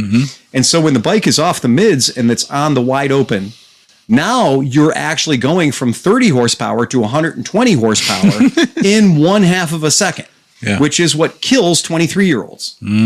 And as a guy that worked at a shop that sold them and fixed them and drove them, I'm the first one to tell you, I've had that oh shit moment where I'm like, come on, man. and I'm leaned over in a turn, and Come On Man turns into, fuck, we're going backwards all of a sudden. I mean, and, yeah. In my limited time compared to you working in motorcycle shops, I saw multiple kids leave the bike and go across the fucking parking lot into shit and, crash their Krieger's brand had new a bike. spot on the wall. So Krieger's Motorsports, we had a spot on the wall, a brick wall at the end of our parking lot, bad design, that we would put a chalk mark up on the wall as high as somebody's helmet would go when they would interface with the wall on their new Hayabusa. So I got to the point where every time we sold a new bike, I would just point them out onto Broadway. So instead of having the bike out next to our shop, if you know the parking lot there, instead of having the bike pointing sideways across the parking lot, where they would run across the parking lot and run into the store next door on the brick wall, we could mark how high they went. I would then go out and move the bike so the bike was pointed out onto Broadway. So they'd launch out onto Broadway and go into the car dealer across the street. That's why we have Dunkin' Donuts at our shop now. Right. So that was a different world. Touring motorcycles. So instead of just biting it into a cinder block wall, you bought a $20,000 Ford. Yeah, exactly. Hey, we got a fellow Ohioan up in the chat. Mill Creek Fab Shop. Wait a second. He goes, found your website. Yep, you're in Ohio. I live 40 minutes east in Austinburg, Ohio, near Geneva on Lake. We know Geneva on Lake and Austinburg very well. Yeah, that's cool. That's welcome to the show, my friend. Welcome to the show, man. Glad you found us. They say their number one touring motorcycle, which BT Dubs, just say it. It's going to be a Goldwing. Of course, it's going to be a Goldwing. It is. It's going to be a Goldwing.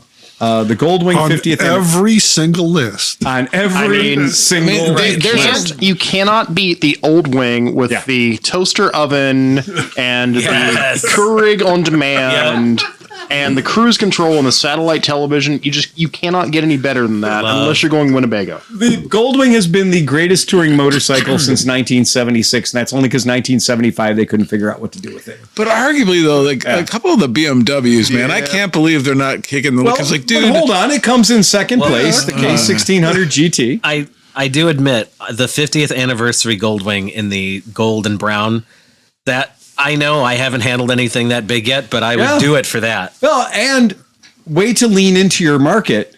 They literally gave it the paint scheme of a 96 Buick LeSabre. Yes. They were like, okay, that's who's buying these things. Yeah. Right? Brady Bunch wagon all day. Brady Bunch wagon. Yeah. I mean, it does have all the things. You think you hate it now. Wait till you ride it. 350 miles of range per tank. They have CarPlay now, too. Yeah. And that's crazy, man. Yeah. And that's 25K, right? So 25K, the BMW K1600 GT. So I want you guys to remember Weird AMA Vintage Days and that fleet. So the fleet of Star Destroyers showed up at our campsite. Literally. It was kind of crazy. I was like, holy shit. Oh yeah, I was looking around and I was like, I could feel the earth moving. Yeah. I was sitting there and I was like, what the fuck, well, man? I don't know if they had pipes or if they sound naturally like that, but they all rumbled, so it was kind of like. Yeah. And I looked over my shoulder, and here came the Empire. Yes, but the best part was most of the riders were not proportionate to the size of the motorcycle. Not at all. You're a little short for a stormtrooper.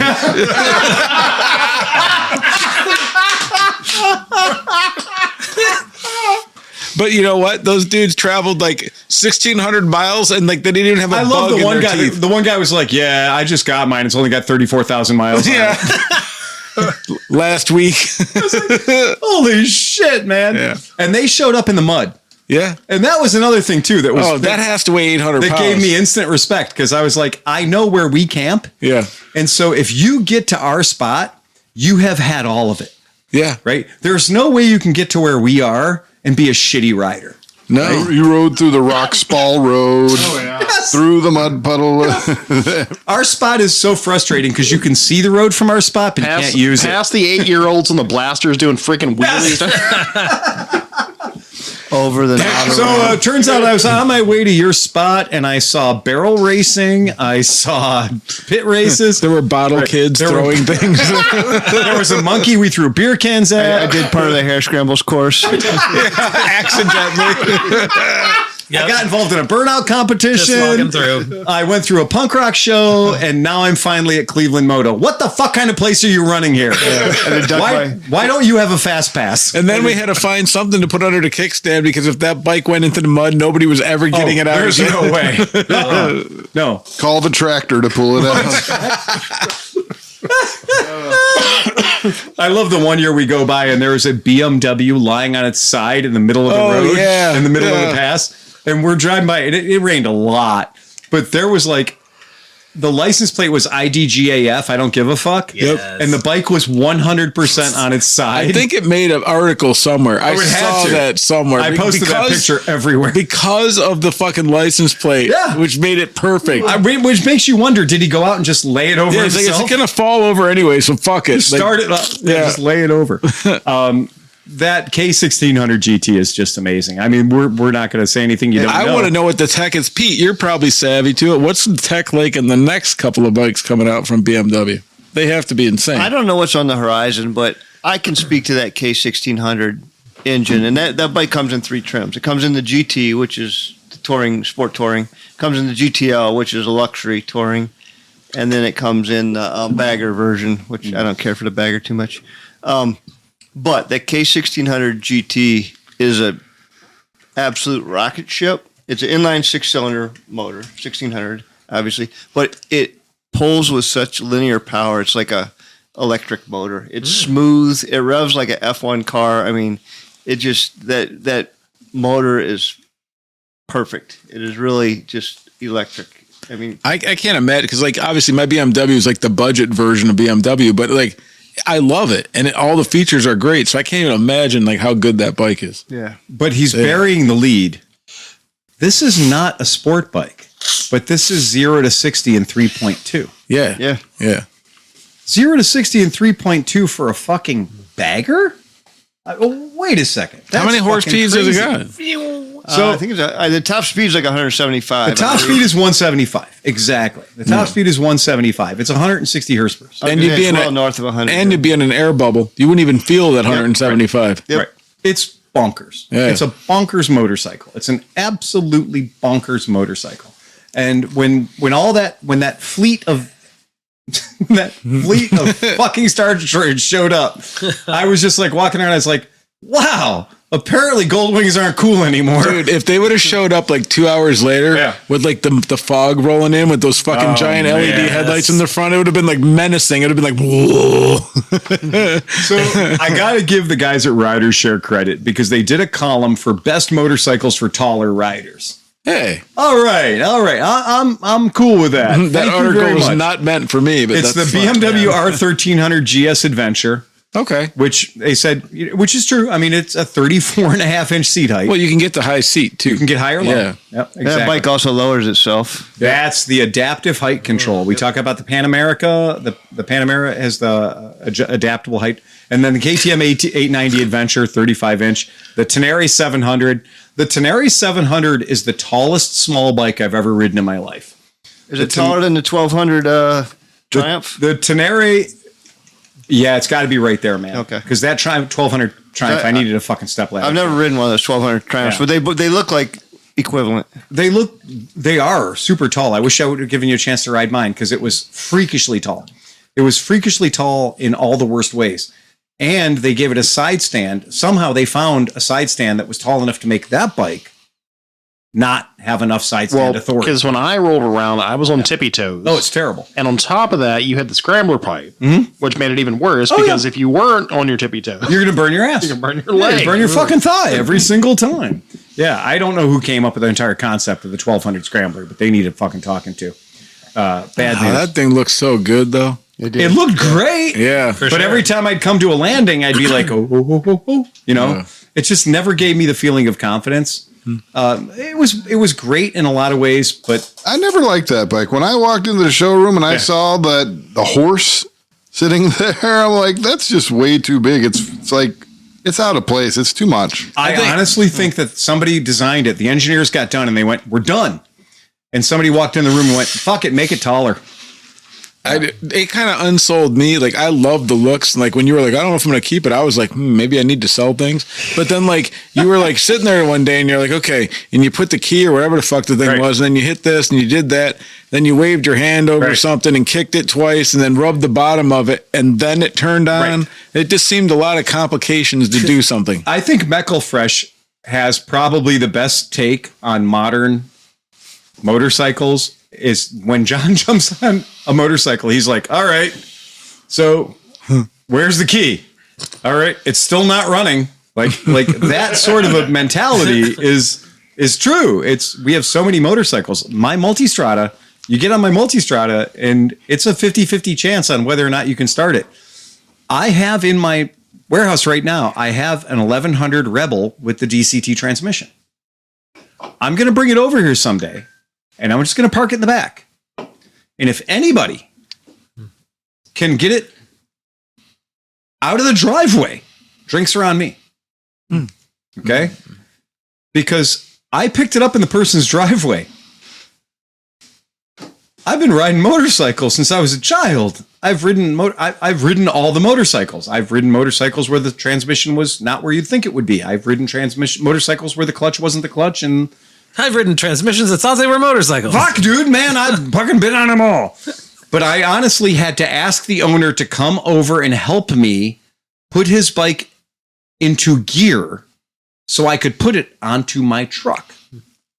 Because I spent better than 5 minutes with a motorcycle that was running. So it has no lever, obviously. I pushed everything. I hit things you wouldn't think were things. Ooh. I hit things you wouldn't think. And what I'll do is I'll bring it over here and I will put it there and we'll just be like, okay, everybody takes a shot and see if you can get that cocksucker moving. This sounds too. You're going to set up a bait cam, and then when we actually get it running and it goes away, an airbag blows up our ass, and we go flying off the bike. Yeah, I think Honda may have taken it too far. And the first rule of motorcycling is don't make a motorcycle people can't ride. Right. That's the first rule of motorcycling. So what was the end result? Or you're not telling us what to start the fucking thing. I'm not going to tell you, or not start it, but to get it moving, to even get it going. I mean, I got it started. Yeah, I couldn't put in gear. Is it a computer centric process? It's a order of operations process. Okay, game on. If somebody hasn't told you, you won't figure it out on your own. Well, that's what. Okay. Still to this day with my BMW, I sometimes fuck up because like if you put the headset on first or your phone on whatever something, then it gets mad at you and it won't fucking let you do something. And I'm like, I just want to listen to music, bike. I don't fucking need it calling anybody or doing anything. Just put the music in my fucking head. What you just asked to have happen, on the Triumph Scrambler 1200T, model year 2024, current brand new motorcycle, is not achievable. And I tried it, and because I am agnostic, I tried it with my Google Pixel Android system phone, and I tried it with my Apple iOS system phone. In neither language could that motorcycle deliver as advertised the effect of having either music going into my speakers in my helmet that I could change using the buttons on the bike. And this motorcycle gives you not one, not two, but 3 pages of its screen are dedicated to controlling your phone and even your GoPro. Fuck you. And how much is that motorcycle to buy new? Oh, 17 and 18 grand. Right. Yeah. But how much is the Motor Marini that I reviewed in your shop that does all of that? I know. And does it well and has a camera on the front of it too. It is a little offensive how bad Triumph is at it and how good Motor Marini is at it. That blew me the fuck away on that bike. It's a little offensive. Okay, so we're going to get to CycleWorld. By the way, if you are in the podcast audience, do not open CycleWorld's website. It will freeze up your computer and you'll have to pay money to somebody, I'm sure. I don't know. CycleWorld has the most bloated fucking website I've ever met in my life. I don't know how CycleWorld as a channel even exists as an internet space. But have you driven a Slingshot? Yes, I have. I haven't, and I'm proud to say that. Yeah. There are things I've done in this world. I was to say we've all been Right. there. Yeah. Some nights it gets weird and you end up driving a slingshot. Yeah, they're fun to ride, but you don't tell your friends about Look, it. the night I drove a slingshot, it was because we were out somewhere and the guy who had rented the slingshot was too shit-faced to drive it. And so there's a guy standing out there, he's like, and his wife was like, do not let him get anywhere near that thing. It's a rental, it's a resort, kind of thing. Oh, yeah. And I was like, and she goes, but we got to get it back to the hotel. And I was like, I'll do that. This sounds like a job for me. I'm in. It was complicated. But you know what? Those things, I just saw this video because my Instagram is scary. Yeah. And a dude in a slingshot was trying to show off because it was like one of those like custom painted. It was yellow and green, and the dude had the matching suit to match his slingshot. Nice. But unfortunately, there was a giant metal pole, and he hit it. And like when they showed the thing, I was like, "Oh, look, a wreck!" And then Wait a second. Yellow, like so he had a suit to match his slingshot. Oh yeah, like Tim Burton Batman. Yeah, but then see, everything was yellow and green, and then I noticed a lot of red. Yeah, and then they were like, "He did. He did. Oh no! Yeah, bad. How do you die in a slingshot? Well, he did it pretty well. You have a cage around you. Yeah, well, there was nothing much around anywhere at that point. I think they go pretty fast, huh? Because whatever fast he was going into that pole, it did a lot of damage. It's a pole. All right, so CycleWorld, we got to start them out by saying best adventure bike, BMW R1300 GS Adventure. I have no complaints. I have no notes.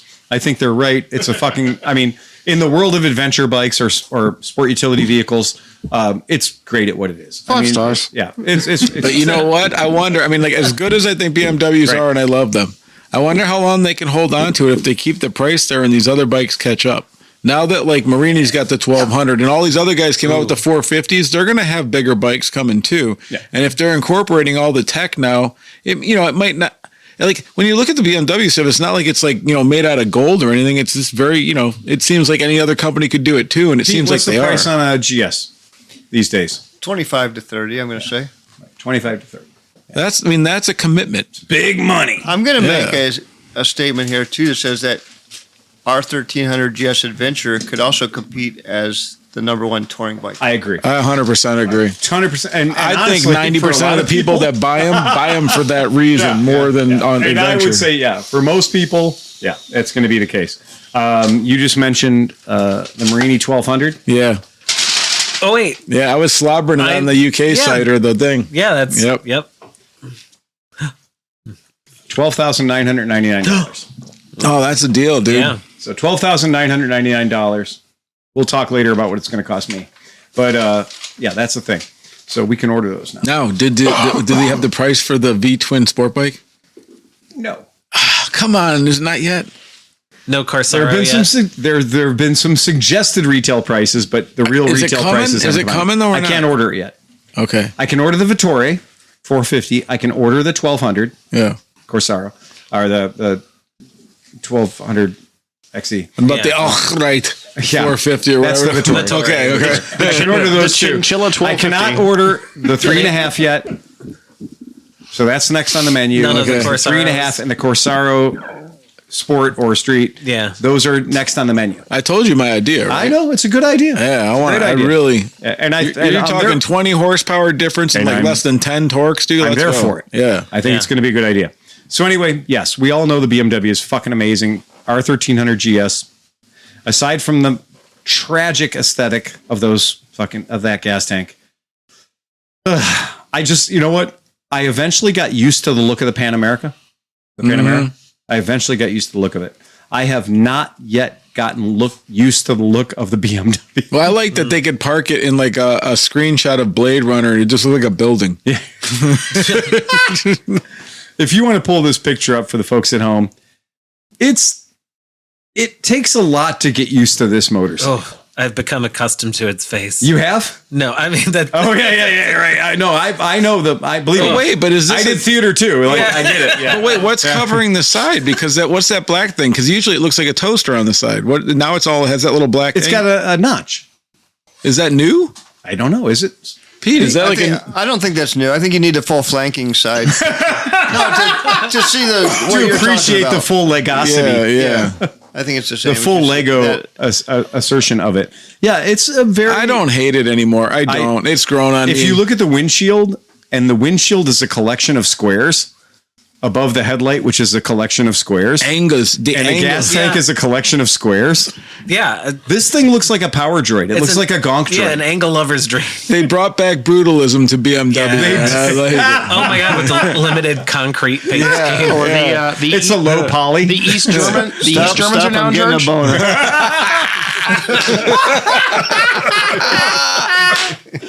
This world would be better if it had slightly more squares. But we need wheels.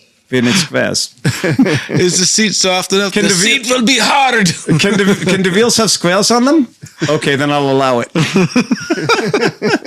Yeah, that's what it is, man. It is so German. It is aggressively German. I think the Adventure is better looking than the standard 1300. Yeah, I agree. Yeah, I absolutely agree.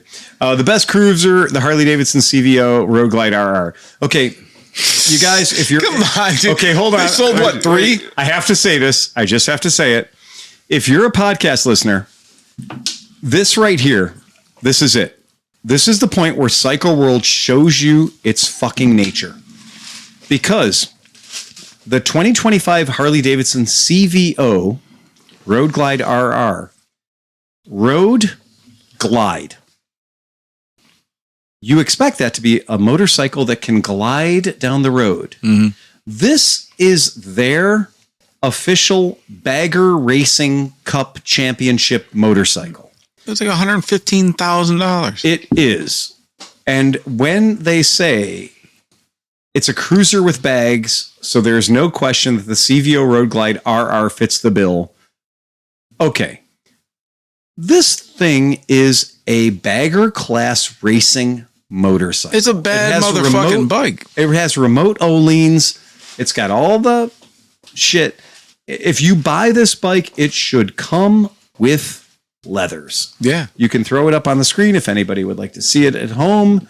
This is not a touring Here, slide it down. motorcycle. Slide that picture. Oh, sorry, down. buddy. No, they're saying cruiser, best cruiser. They are saying that this is the best cruiser. This is the best bagger class, baggerty bagger class motorcycle. It's not a cruiser.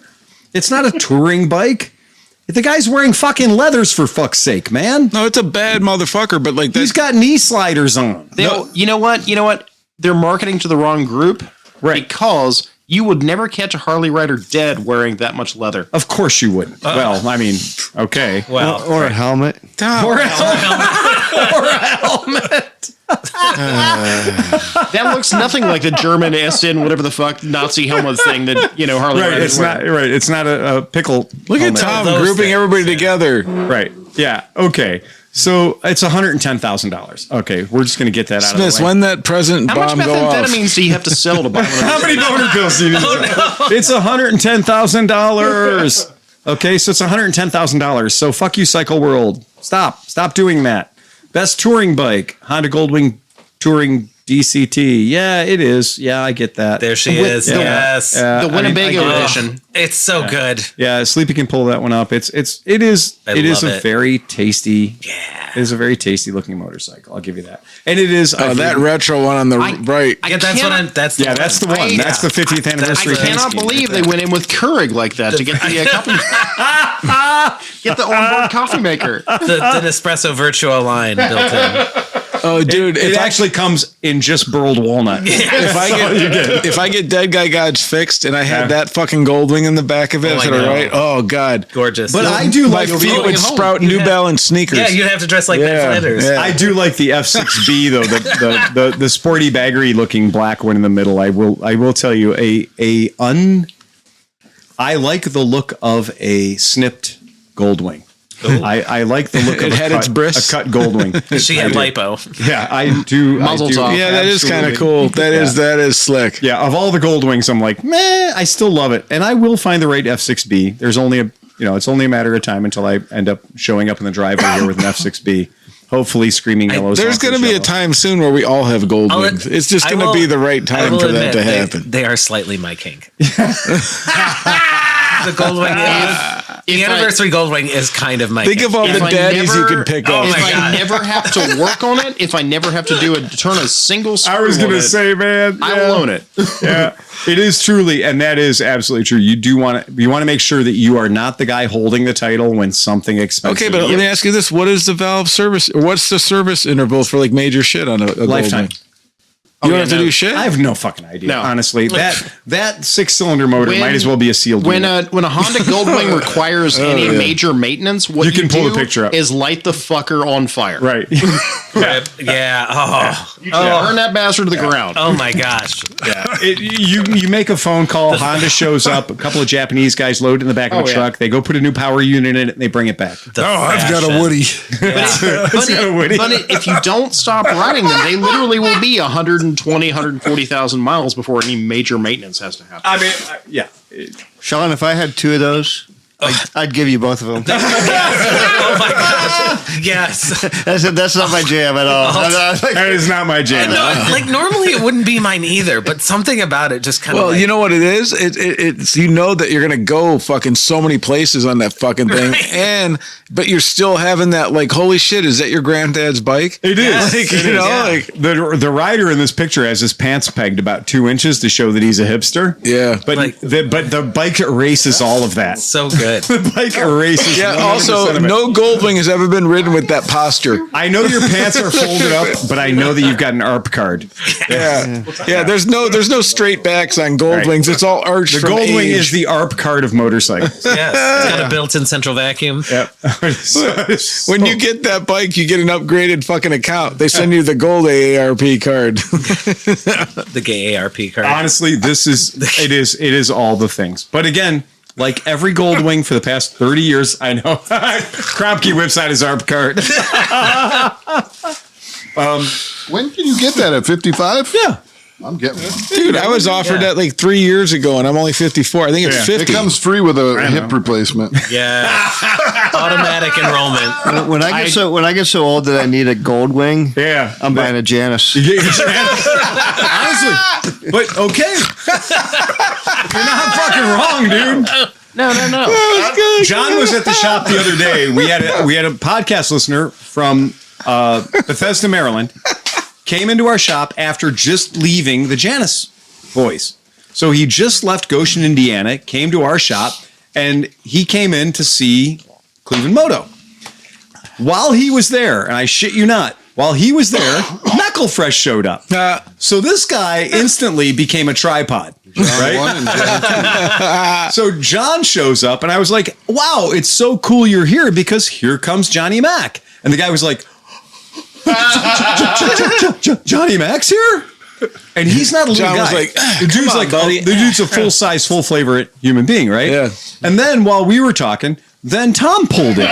So Tom pulled in, and the guy was like, and I was like, and here's Tom. Tom, this is John, our listener from, Bethesda, Maryland. Well, did you put up the moto signal? We did not. Okay. It just happened that way. And then Sleepy happened by and put his butt on it in his car. If Chris would have showed up, another Janus aficionado, the guy's fucking head would have exploded. I don't think he wants to buy a Janus. I think he's just looking for a road trip. Okay. But he's a really super duper nice guy.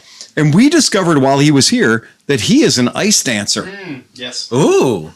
That's right. I don't know what that is. He does everything that Fred Astaire does backwards while on skates. Yeah. Actual. Okay, ice skates. My mom was that. Yeah. Well, so is this dude. I didn't know it was called ice Love it. dancer. He's an ice dancer. She was a what do you call it? Something figure skater. Precision. Was she a Dorothy Hamilite? Yeah, precision figure skater, some shit. Was there a pole involved? Oh my God. Okay. Well, no, but now there's like a feeding tube. So. Fun fact, my lawyer was in the room when that happened with the kneecap. What? My lawyer. Oh, God. My lawyer was an ex-figure skater. He was training to be like a professional figure skater. He was in the room when her knee got bashed in. When the whole Absolutely. the Nancy Tanya Kerrigan. Harding. Nancy Kerrigan. Tanya Harding, Nancy Kerrigan. Yep. He was there. Wow, he was in the room when it happened. Nuts. My lawyer. Wow. So what's the truth on that one? Let's break it. I don't know. Wait a second. What's the truth? The truth is somebody got a broken fucking knee, and it wasn't Tanya Harding. Nancy Kerrigan got her knee broke by a pissed off adversary. Breaking news from 20 years ago. Right. Turns out it really happened. Next up, the blue dress. Now I don't. Right. You want to hear the eyeballers. I want to hear it from the person that was in the room. That's what I'm talking about. Right. They could hear the sound of the crunch in the bones. Right. I want to know the smells. I want everything. So I'm just saying, I could respect myself on a Janus. I could not respect myself on a gold wing. Ooh, a gold ring. I'm bike curious. I'll ride anything. I will ride anything. I will admit it. I will have fun riding anything. And you get to a certain point where I don't give a fuck what it looks like. How does it ride? So CycleWorld says the best the best standard motorcycle is a 2025 Royal Enfield Bear 650. A bear. Bear. I'm listening. Yeah, I was gonna say, Sean, how do you like riding bears? So there's the bear. So They looked okay at the shows. When now we saw here's them. what I have to say. It's 68, give or take $7,000, under $7,000. It's a 650cc. I have ridden the Royal Enfield Interceptor, of which this is one. This is an Interceptor with knobby tires and slightly different suspension.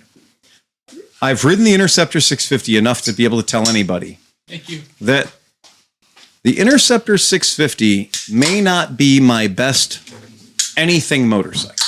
Okay. The fit and finish of the motorcycle, the quality of the construction of the motorcycle, the attention to detail, and the build quality of the motorcycle itself may be lacking in certain areas of rugged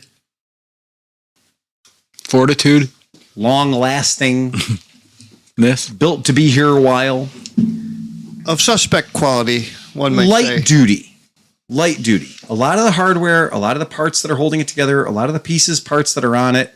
Well, we know the gentleman crashed during the Distinguished Gentleman's Ride. Oh yeah, we were able to bend that back. He was riding the Interceptor 650, and thanks to the fact that all the metal on the bike was made of cheese, we were able to bend all the broken parts back into location. You can see it on my video. Yeah. I looked down. I'm like, well, we got to get a tow truck because that fucking foot peg was at a right angle. And on 100%. any other bike I've ever touched in my life, if you tried to unright angle something, you're breaking it.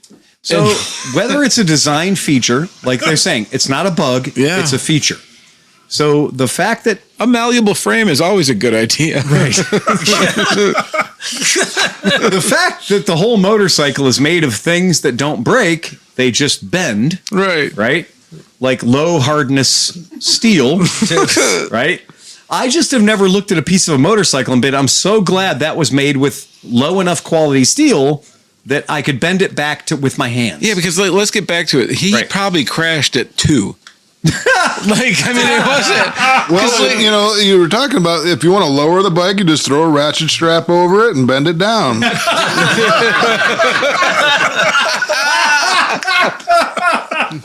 Oh, you want a cruiser? Put a ratchet strap on the front forks and pull them out. Pull the front forks out. You got a chopper, baby. It's chopper time, At a few baby. degrees of range. Oh my God. Oh, shit.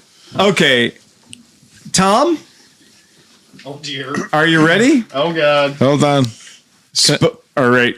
Here we go. Are you ready, Boots? Spoked aluminum wheels and chunky MRF tires provide plenty of grip for everyday riding. MRF is the company that invented the Nyla Grip Zapper. Oh. I was gonna say, is this like the Ching Shen minus? So MRF is the company that gave us arguably the most dangerous tire I've ever seen in my life.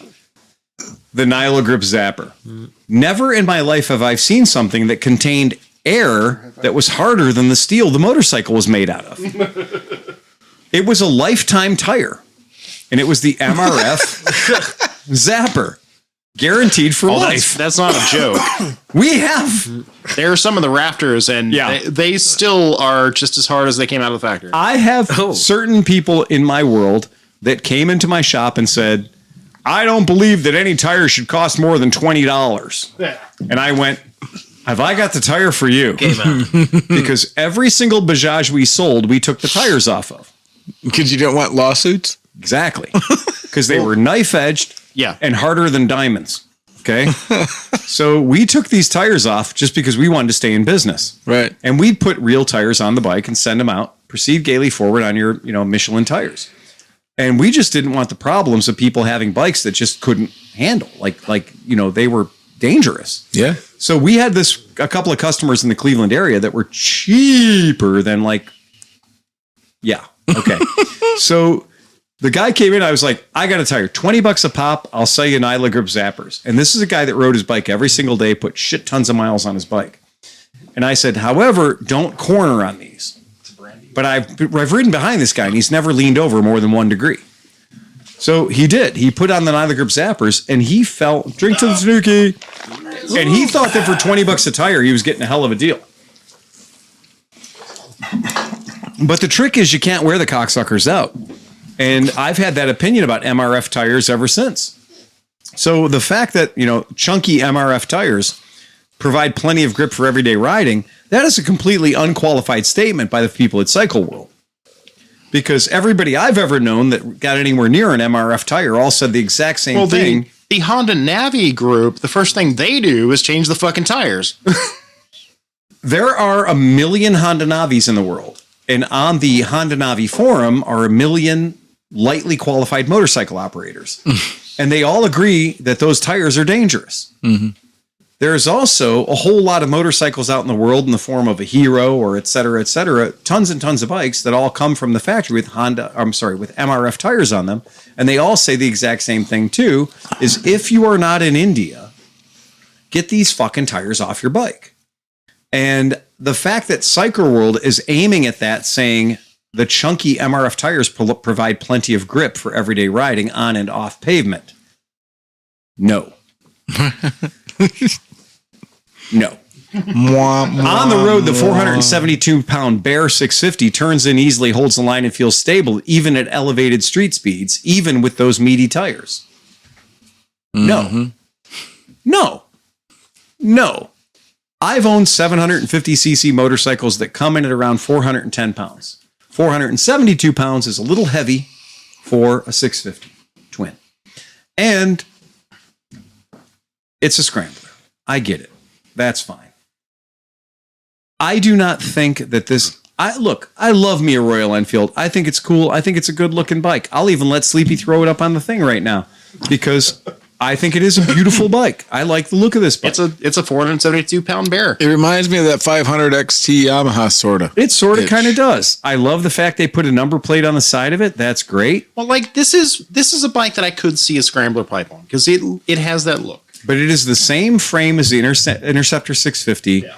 And the Interceptor 650 is a bike that I took out, and within about 20, 30 minutes of riding that motorcycle, I was overdriving the motorcycle, meaning that the motorcycle was failing to provide me with the performance to keep the bike going in the direction that I pointed it. And I'm not the world's greatest rider. I'm 200 pounds. I'm 56 years old.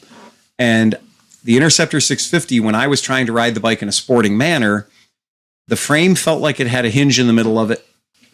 The front end and the back end couldn't agree on which way they wanted to go. And at speeds up to 85 miles an hour, it did okay. It got up there. But at speeds over 85 miles an hour, there was a lot of parts of that motorcycle were pointing in the wrong directions. So I have an issue with this particular bike. I think that it's great for the price, but you always have to say for the price. And I've never read a review of this motorcycle that didn't say, for the price, it's a great bike. And if you're saying for the price, it should not be in your top 10. Because top 10 means top 10. It doesn't say top 10 motorcycles for people that are on poverty class. It says top 10. So top 10 motorcycles shouldn't be, this bike's in the top 10. Because they usually get like an honorable mention, and hey, if you want a great bike for a budget thing, this is on, but and this is for best standard, and there are a lot of standard. There are a shit ton of good This standards. is a worked over class. Okay, there's a Honda 650 that's in the standard class. I'm going to say that the over-the-top Harley shouldn't be on there for the exact reason, but the opposite end of the spectrum. Exactly. That's not really an attainable motorcycle for most people. That's exactly right. I totally agree. I completely agree. $110,000 Harley Davidson has no business being. Yeah, you can't sell that much meth. No, it's, And if you can, you're on a list. well, that's also true. The Mary Kay program. When you look at, bikes like Honda's brand new CBR 650, RE, Well, it's a really, really good you're talking motorcycle. about standard class. This includes the standard Triumph Bonneville. All of them. Right, all Right, of them. The all of them. street, whatever you Right, want. This is right. that same class, and you're putting a freaking Royal Enfield. Kawasaki W's, they have Exactly. all the different. If bikes, you show up my shop right now, I can sell you a brand new 2-year-old Moto Morini 650 STR for $5,349, which is literally $1,500 cheaper than this Royal Enfield that has a 3-year unlimited mileage warranty, will go 110 miles an hour, no questions asked, and feels like it's on fucking rails. and the quality of those bikes, And is has just Brembo good. brakes. And it doesn't have nully grip stoppers. Marzocchi, thank you. Comes from the factory with really good tires, comes from the factory with really great suspension that doesn't feel like a lowest bidder Indian motorcycle. I will tell you that I love what Enfield is doing, but keep in mind what Enfield's doing is they are building you Indian spec bikes. And Indian spec is like when somebody comes up to me and goes, yeah, man, this new backpack I got is great because it's mil spec. Mil spec is not good. Mil spec is lowest bidder, good enough. And I feel the same way about a lot of Royal Enfields. They're lowest bidder, good enough. They're not cutting edge. They're not high quality. And the fact that this particular top 10 list, if we stick with it long enough, we will find that they also determine that the Royal Enfield Himalaya is also the world's greatest drag bike, the world's greatest adventure tourer. It's the world's greatest amphibious motorcycle. But that bike's got a loyal following. Yeah. Everybody says it's great. Like I have still not. I've ridden a one. bunch of them. I have not. They're not great. So a Honda CB750 Hornet. Anybody have an opinion? Oh, I haven't seen one. the Hornet right? is one of the best motorcycles ever built. Consistently being built to this day yeah. in all kinds of markets. Oh, I didn't know. 755 We cc. don't get the Hornet. We are did. now. We are. Oh, we are? Yeah, Go to your dealer. We have. It was called the 599 and the 919. Exactly. Right. Oh. Right. Those Hornets. Yeah. But now the Hornets is a parallel twin 750. And we've been talking about this bike for a minute here in our podcast. And so I'll pull it up. You guys can check it out. Go ahead and throw it up to the people at home.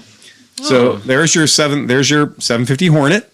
And here's my issue. It's got mantis face. It does have mantis It face. looks like a Hornet. Yeah. It absolutely has Hornet face. This bike is $79.99, and it's a 750, and it's from Honda, and it is a really, really good motorcycle. Same motor as the Transalp, Yeah, but about $2,000 cheaper, maybe more. yeah. And so at $8,000. So here's where I want to bring up a little comparison. If we can go back in time, the Bear, right? So the Bear is $7,000. And for $1,000 more, you get almost double the horsepower in a Honda badge. You double the quality too. Exactly. So that's where I'm coming from. So I really think that if I have to choose between a Royal Enfield 650 Bear and a CB750 Hornet, I might have to choose the Hornet. What's going on with the frame there? Though? It looks like it's like the upside down from Stranger Things. It's like putting a bike together or some shit. Yeah. Like what is it? Is it a steel? Is it? What is it? It looks like steel. It looks like, right. Yeah, it does. And obviously the engine is dangling out of it, right? Yeah. Right. So it's the stress engine- member there. Yeah. And I Stress actually, member. right. And I mean, I do like this. I like this motorcycle. I like the look of the motorcycle. It's hard for me to not like anything called a Hornet.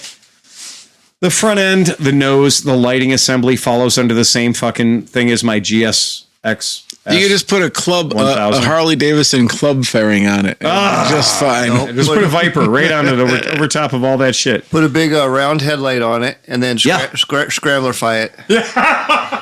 Or just go straight Vetter. You're not wrong. You're not Straight, make it like the old CB750 and Right. put a Vetter on the front of that That thing. is kind of the dude. downfall because Yeah, the Hornets that's- did have a giant round headlight on them and Yes, that it little bikini fairing. Always. Historically speaking, that was a Hornet. I mean, this is what they're doing now. This is just the way things look right now. I get it. And Kromke, God damn it. You guys at home don't know. I'm sitting next to Dan, and Dan's like, shut up. Shut up about these bikes already. Talk about the bike we all want to talk about. And the bike we all want to talk about is The Royal Enfield Otter, the Ice Bear. the Royal Enfield Otter. You're going with a bear. I am listening. So the bike that Dan wants to talk about is the elephant in the room that this elephant. this podcast would be talking about, but we just haven't talked about it yet. And that is the boner fuel that is the Triumph Thruxton 400. The Triumph Thruxton 400 has been announced. Hold on, I got to lube up. The Triumph Thruxton and Triumph 400, it's there. It exists. And it's not an ugly motorcycle. And if you want a better riding position, look at the tracker. Right. And They make them both in yellow also. They do. Oh, and yeah. yeah. And so I like that Dunstall fairing. I want it in British Racing Green. Yeah. Oh, yeah. Totally. and so Gold stripies. This is not a motorcycle that's hard to look at. Oh, hey, look at that little fella. So Look at that little guy. So here we go. Hey, And then buddy. if you're interested in seeing the other way you can buy it. So there's Triumph's going to get mad, but everybody that buys that's going to put the Yamaha racing stripes right down they the are. fucking thing. So here's the problem. We were talking about this before the podcast. Right now, we've all heard about another interesting motorcycle from a Chinese manufacturer. And we've all heard about Coveys and CF Motos and Benellis and Motomarinis and everything else. But there's another battle happening. And the battle that's happening is between Royal Enfield and Bajaj. And Bajaj is wearing a whole lot of different hats right now. So Royal Enfield is building bikes for Royal Enfield. But Bajaj is building bikes for everybody else. And so whereas Royal Enfield has the intellectual property of Royal Enfield, Bajaj has the intellectual property of Triumph, KTM, Kawasaki, Honda. Bajaj is getting a lot of intellectual property thrown at it. Mm-hmm. Help us build more bikes. And Bajaj gets to keep all that intellectual property and spread it around and say, oh, well, hey, Triumph, if you liked the way that your guy designed that, look at the way the guys over at Kawasaki designed this front end. You might like that. Because they own the IP, Bajaj can spread that IP around a little bit. I'm looking forward to the MotoGP where it is Bajaj and CF Moto Oh, God. and Royal Enfield all racing while Ducati is sitting there going, what the fuck just happened? I hope that like they don't understand reality and they just keep the battle of the wings going. Right. So CF Moto has the movable wings. Yes, CF Somebody Moto else has- they're gonna make anthropical. What do you call those? The fucking things are gonna be going like this. The anthropomorphic Yeah, wings that yeah. actually butterfly wings. So it looks like you're watching Avatar. Yeah. And the bikes are just Yeah. propelling themselves on Yeah. butterfly wings. And they do it backwards for slowing down, braking. Oh, It's fuck. active fucking braking. You got to whip your schlong out and plug it into the bike so you can meld with it. Like I haven't done that. I mean, like somebody hasn't done that already. Allegedly. Oh, look at that little fella. So I mean, if you can ignore the Indian license plate, I can't. Why would they do that? because they're India. Now, right. now looking at this, I'm not going to lie. Looking at this specific bike, and after knowing that Norton is relaunching, Yep. this looks more like a Norton. It does. It actually does look more like a Dude, Norton. if this is anything, that looks like a Norton to me. if this is anything around $5,000 or $6,000, it's going to be a half bike. 6,500, I believe. $64.99. Yeah, $64.99. You fucking whores. Yeah. $64.99 for this and the Scrambler, ABS, I think traction control. traction control, ABS, all the things. They didn't even fuck the pipe up. The pipe they looks didn't. good. And compared to the Harley Davidson from Hero, Is that the Thruxton 400? This is the Thruxton 400. We got The Thruston. We got to look at the Scrambler XC in yellow How fun would that be for like a spec racing class? because that bike comes with and all the trimmings on it already. It's Yeah, it's when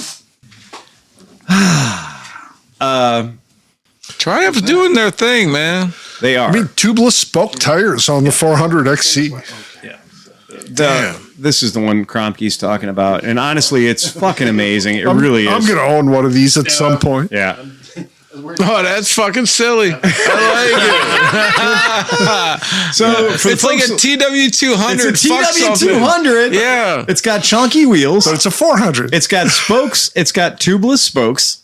Right? That's got the fucking CB750 Hornet fucking proper front end. It does. Yeah, It comes with the upside hand downs. guards. It comes with both front fenders. So whether you like an uppy or a downy, you get both. It doesn't matter. The top or bottom. You get the hand guards. You get the gas tank that just stopped, but the rest of the bike kept going. And then you got that back piece it's a that's going to switch. fall off really quickly. Right. Yeah, that whole back end's falling off already. Yeah. So it is a really cool looking motorcycle. And I got to say that despite CycleWorld's complete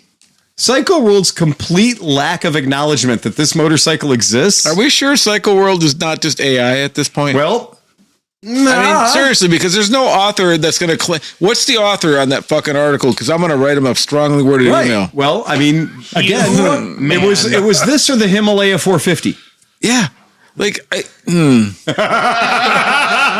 Because this didn't get second place.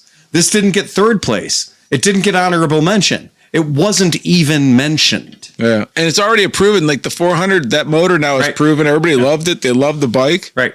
But apparently Triumph didn't step up with the advertising. Dude, I'm telling you. CycleWorld. Remember when we had Home Slice over here from whatever? What magazine was he from? Power Sports Business. Power Sport, them dudes. He said that they use AI for some articles and stuff. Yeah, they do. Well, I guarantee you that CycleWorld has like 3 employees now and they fucking use AI. Right. Yeah. And then they don't even read what it says Allegedly. before they post it. Yeah. The opinions of Sleepy are not necessarily the opinions of the entire podcast. I don't see any money coming in from CycleWorld. Oh no, I'm just giving a rant. Yeah. And then I can just be like, all the news on CycleWorld's the best. In fact, I've always said, it's like, I wake up every day reading CycleWorld. It's been amazing. Now, I'm cut in to the our bathroom sponsor, masturbating. CycleWorld. I read. Welcome our new sponsor, CycleWorld. So I did want to bring this up because we're talking about this right now, is that a news story that Renee reported to me today and said, Phil, are you aware of this? Because this is terrifying. This is absolutely shocking to me that this is happening. And I'm very concerned about the state of our industry. And this is the headline, and this is currently on MSN. Don't hate it yet. Hold on. What, Crush Your Holiday Rush? Hold on. Oh, okay. Got to get past the advertising.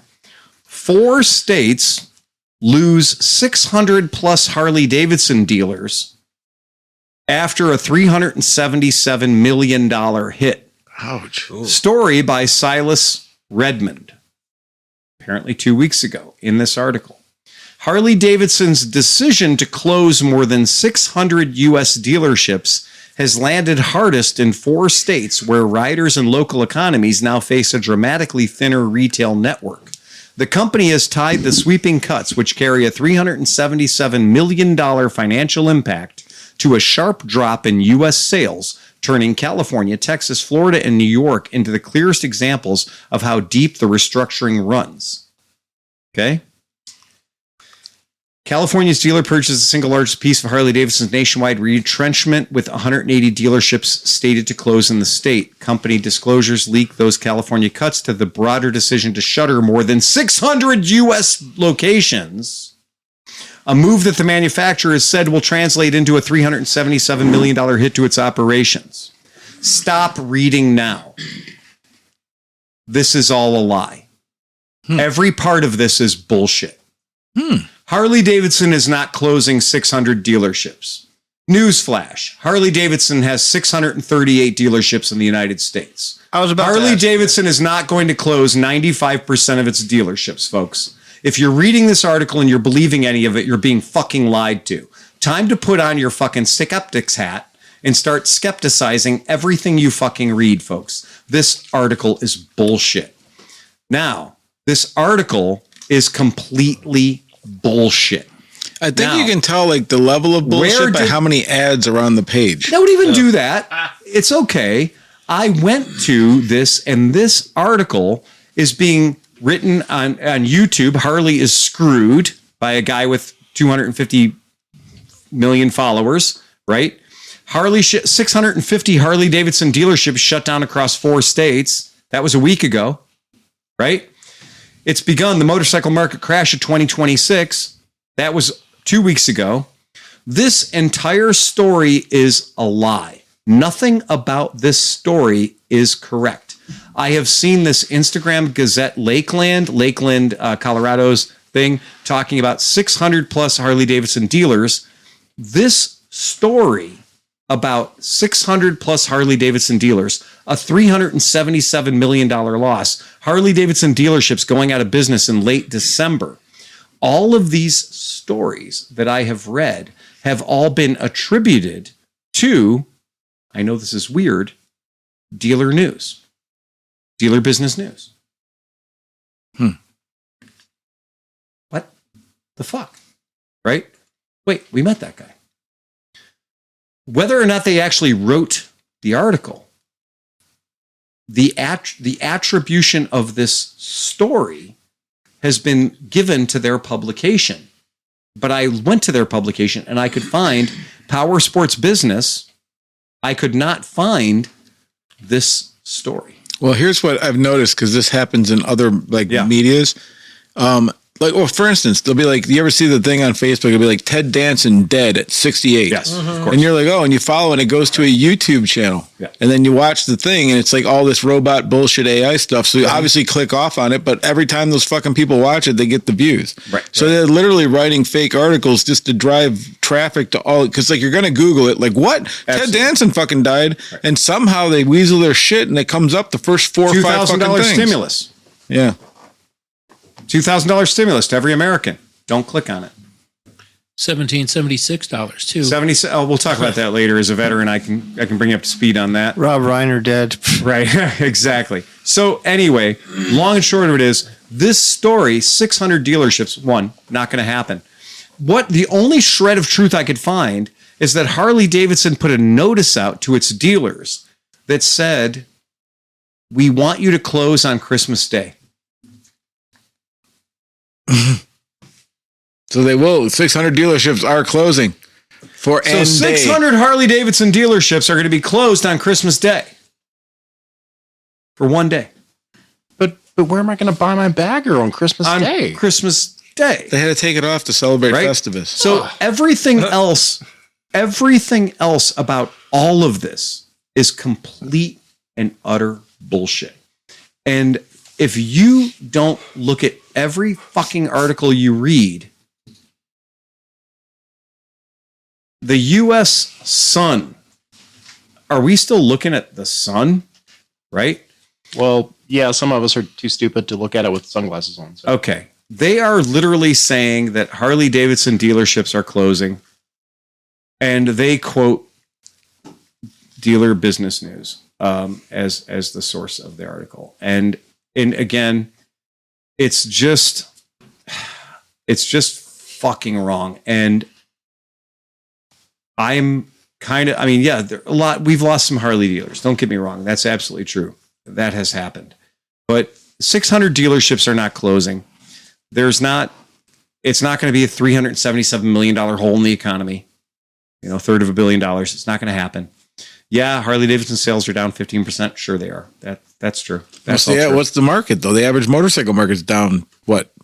15? Yeah, 20% and more in a lot of other places. Right.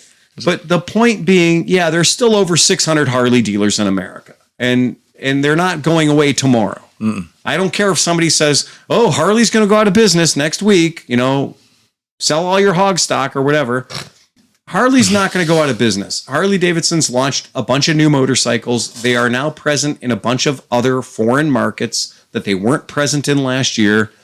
They're not going to run out of business. And the product, like when you brought when we got to ride the newer Harley that you got, the product's great. Like it's a fucking nice riding motorcycle. So it does concern me that the hype and the, it's bad news. And it is funny if you want to look at this. This is a pretty funny thing. This is one of the ones that has the most feeds. Is written by a Joe Brogan. I don't know if you guys are familiar with Joe Brogan. Oh my gosh. Yeah, I'm not real familiar with Joe Brogan, but I did look it up and he appears to be a robot. So Joe Brogan exists. And yeah, so they're saying legitimately, now it's saying 600 dealerships across the United States will be closed for a full 24 hours in any and all capacities. Do not go to the service department. Do not try to pick your bike up. Do not pass go. Yeah, it's fucking Christmas, prick. Don't try to go and buy a black T-shirt. Right. It's Christmas. How am I going to get my... They're like Harley Davidson was visited by the three spirits of Christmas and decided to The finally coming close. closure will take place on Thursday, December 25th on Christmas Day, with the stores reset to open on Friday, December 25th. My chain drive wallet. You're shocking me. Seriously. What if I want to Thankfully, return? the closure is only a temporary one. Oh, thank God ClevelandMoto is only going out of business for one whole day. I think we'll survive. I don't know how we're going to pull through. Oh my God, breaking news. Summit Racing is also closed. Are you ready? However, some enthusiasts will feel the closures harder than others, thanks to the concentration of Harley-Davidson dealerships across the nation. Some enthusiasts will feel the closures harder than others. What, single guys that don't have families or anywhere to go on Christmas? So does that mean 30 dealerships are going to stay open? Chinese and Jewish guys are going to be affected by this dramatically as they want to go shop on Thursday, and the stores are all going to be closed because of Christmas. Mm-hmm. I'm literally going to be in Italy where the trains aren't fucking running, right? Yeah. Does that mean the trains are out of business? Those states with the highest numbers of Harley-Davidson dealers are California, Texas, Florida, California, Oregon. No shit. I think the trains and the Harley dealers are in cahoots. Are you fucking kidding me? This is the worst. That's the air Maki in them. Yeah, it is. This is awful. And everything else in this article is just bullshit. It's just AI generated slop. And every single part of this is not news. It's fabrication. And somewhere it was just like, hey, guess what? Harley-Davidson dealers are going to be closed on Christmas. News update. I have worked in motorcycle dealerships in one capacity or another for the past 28 years of my life. Can I tell you what never has been open, not one day in my life? I've never worked on Christmas. I can't even find a dealership. My staff has never worked on Christmas. I can't find a dealership open on Sunday. I might go in just because I'm going to be bored at the house. Right. We have had blizzards in Cleveland. We were open because we were lonely and bored and decided it was worth the Blizzax on our cars to go and hang out at the shop because it was more fun than sitting at home. Yep. Motorcycle shops are not open on Christmas Day. They have never been. It's not a thing that people do. Let me tell you something that doesn't close. ClevelandMoto closing this Monday. Click to see why. Exactly. Right. ClevelandMoto closes for 17% of the week. Oh no. Oh my God. And then I could do the untold truth of why ClevelandMoto closes on Monday. They don't want you to know, but we have the pictures and it's you bowling. ClevelandMoto's on ridiculously hard times. They're closed for 28. They're closing for 28% of the week. Yeah. Yeah, it's called Sunday and Monday. Get over it.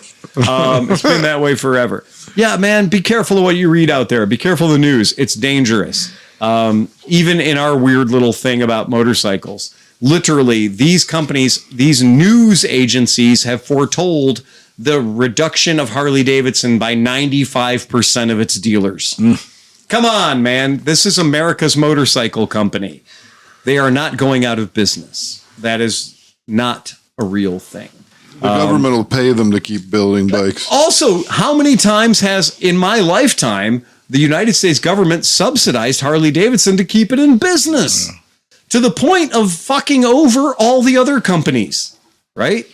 Well, Honda, we really appreciate the fact that you build your cars and motorcycles in Marysville, Ohio, but we can't let Harley-Davidson go out of business, so go fuck your hat anything over 700 cc's, right? Yeah, we've all been there. We know about that. That was the thing that happened.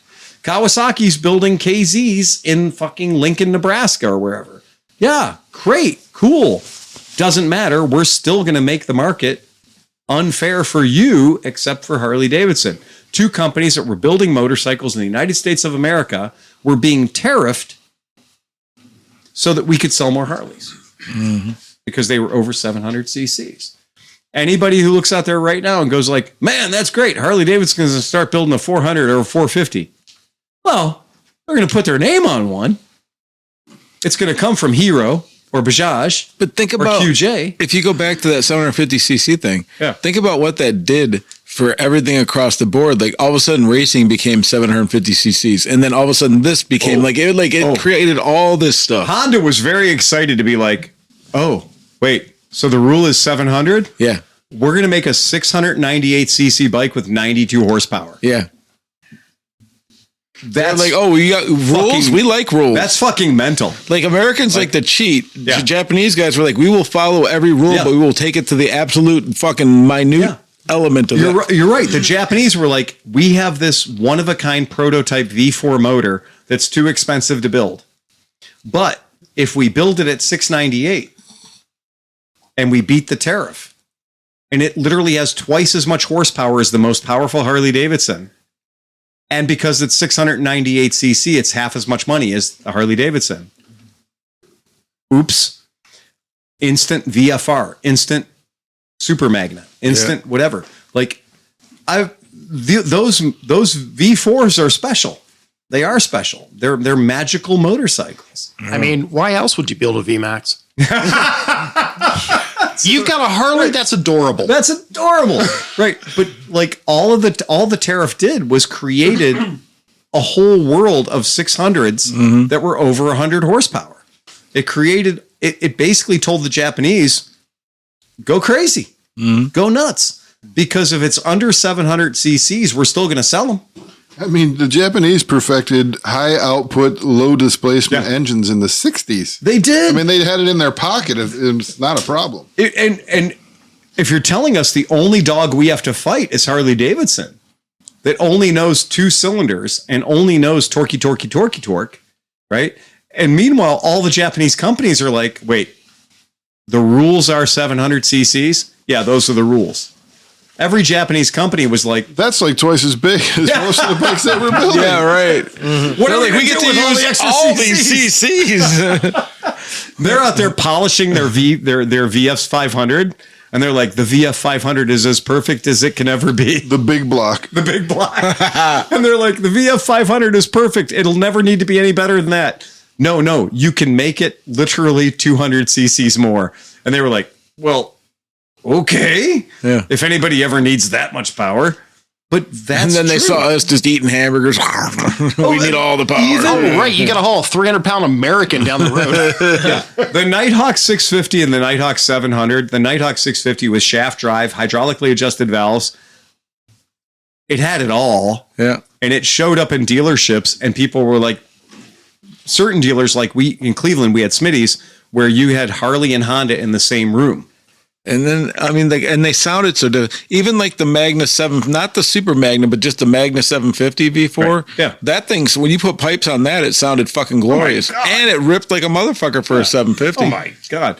They were totally different vehicles. And the person walking into the showroom looking at a Nighthawk 650 or, the Nighthawk 650 SC in particular, you're looking at that bike and you're like, okay, it's got automatic valve adjusters. It's got a 6-speed transmission. Remember the Radian 650? Yes. That thing made 105 fucking horsepower. Just crazy shit. Yeah. Compared to the Harley. And the Harley was like, I hit stick with rock. You know? Yeah. Look at me. Back then it was embarrassing. Right. Now Harley, I got a 4-speed. Yeah. And you're like, oh, okay. I'm an 883 with a sports 4-speed. Yeah. Cool. That's good. I stole my carburetor off a KLR 650. So I'd pass E-check. So I'd pass emissions. Like that era when that shift happened because of the tariff, the Japanese were like, wow, that's the best thing you ever could have done to us. Yep. Because instead of fighting Harley Davidsons with 1000cc and 1200cc bikes, all of Japan just went at the same time. Well, shit, let's just do what we do best, and that is continue to build smaller bikes. You kind of pointed something out that, like, if you think about it, So like we were talking about today, like how like right now we're in this peak part of like a really cool time for motorcycling, absolutely. right? But like kind of during that 70s period, that was also one of those things. Like all that innovation came out and there was like, think about all the different kind of bikes. Oh, yeah. You had V4s coming out and you still had some 2-stroke fucking bikes mixed in there. Sure. There was like all that shit going on at that time, man. That had to be pretty, I mean, well, it was. I mean, that was a little And out of my we're budget Harley to participate Davidson. in it back then. I got to look at them, but I wasn't buying them. But anyway. I had a guy that lived across the street from me for a long time, and his dream bike, and I mean the dream bike that he had to own, he couldn't live without it, was the 1985 Nighthawk S. Oh yeah, that was a My fucking- buddy, this oh. guy across the street from me, The blue and black one. yeah, Make the noise. this dude lived across the street from me, and he was like, "Man, Phil, I know you do a lot of bike stuff, but if you could get me this bike, he's like, if you could get me this bike, Dude, I know you. You know how many times I sat there circling those motherfuckers in Cycle Trader? Yeah. Back in the day before the internet, I'd be like, okay, and you call the guy and it'd be always fucked up. Oh, Like man. 7,000 million miles on it or something broke and stuff. Oh, And at the time, this kid was just bothering the shit out of me for this bike. In my driveway at that moment, I had a 1940, would have technically been a 1944 Harley Davidson WLA 750. And I had a Honda CBX and a 1978 Vespa. Those are the three bikes I owned in my world at that time. And this kid's coming across the street all the time and he's bothering me. And he wants a Nighthawk S more than anything I've ever met in my life. And at the time, this is about an 8-year-old motorcycle for him, right? And I'm like, yeah, all right. If I see one, I'll let you know. If I have one come my way, I'll let you know. And what's weird is they did a particular one that was the red, white, and blue one, right? And so, you know, he didn't know about the red, white, and blue one. I think he wanted the red one. And he wanted the red one super bad. And I happened to come across this one. So I happened to come across the red, white, and blue one. A friend of mine had it, and it was cherry. You could eat off of any part of it. It's a really nice bike. It's a really cool bike. do you remember the other special edition one that had like the red forks and stuff? They Really? had, yeah, there's one that had like red forks. Ooh, I didn't know about that. Yeah. Oh, I'm curious. So yeah, the red, white, and blue one, and I came upon it, and a negotiation was transpired, and I gave the guy, I think, $2,100 for it. Wow. So I gave the guy $2,100 for it. It ran beautiful. Brought it back to the house. Went across the street, knocked on the kid's door, and said, "Hey, $2,100. It's all yours." And the kid's like, "I got about $1,100." I was like, "You told me you had $2,000." And he's like, "No, I got about $1,100." I said, "Well, then you can't have this motorcycle." Then you ain't getting no Coke. Yeah.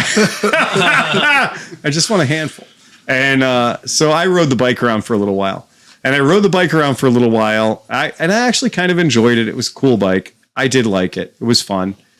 And his dad came across, and his dad goes, "Hey, you stringing my son along?" I went, "I was stringing your son along." He said he wanted that particular bike. He said he had $2,000. I went and found the coolest version of that bike for $2,100. It runs great. He doesn't have the money. And his dad goes, "Yeah, I'll take care of that." So his dad gave me the rest of the money, and his dad bought the bike. And it was great because the kid was, the kid was really into it. Well, they make them fun too because the tires are so fun to find that They're weird size, 15-inch, 16-inch. Yeah, some are 16-inch front super tires. weird something. sizes. Yeah, 16-inch tires. Yeah, but I rode it around for a while. It was a pretty cool bike, Yeah. But that was a tariff. I mean, that was all about that bike. Only existed because of the tariff.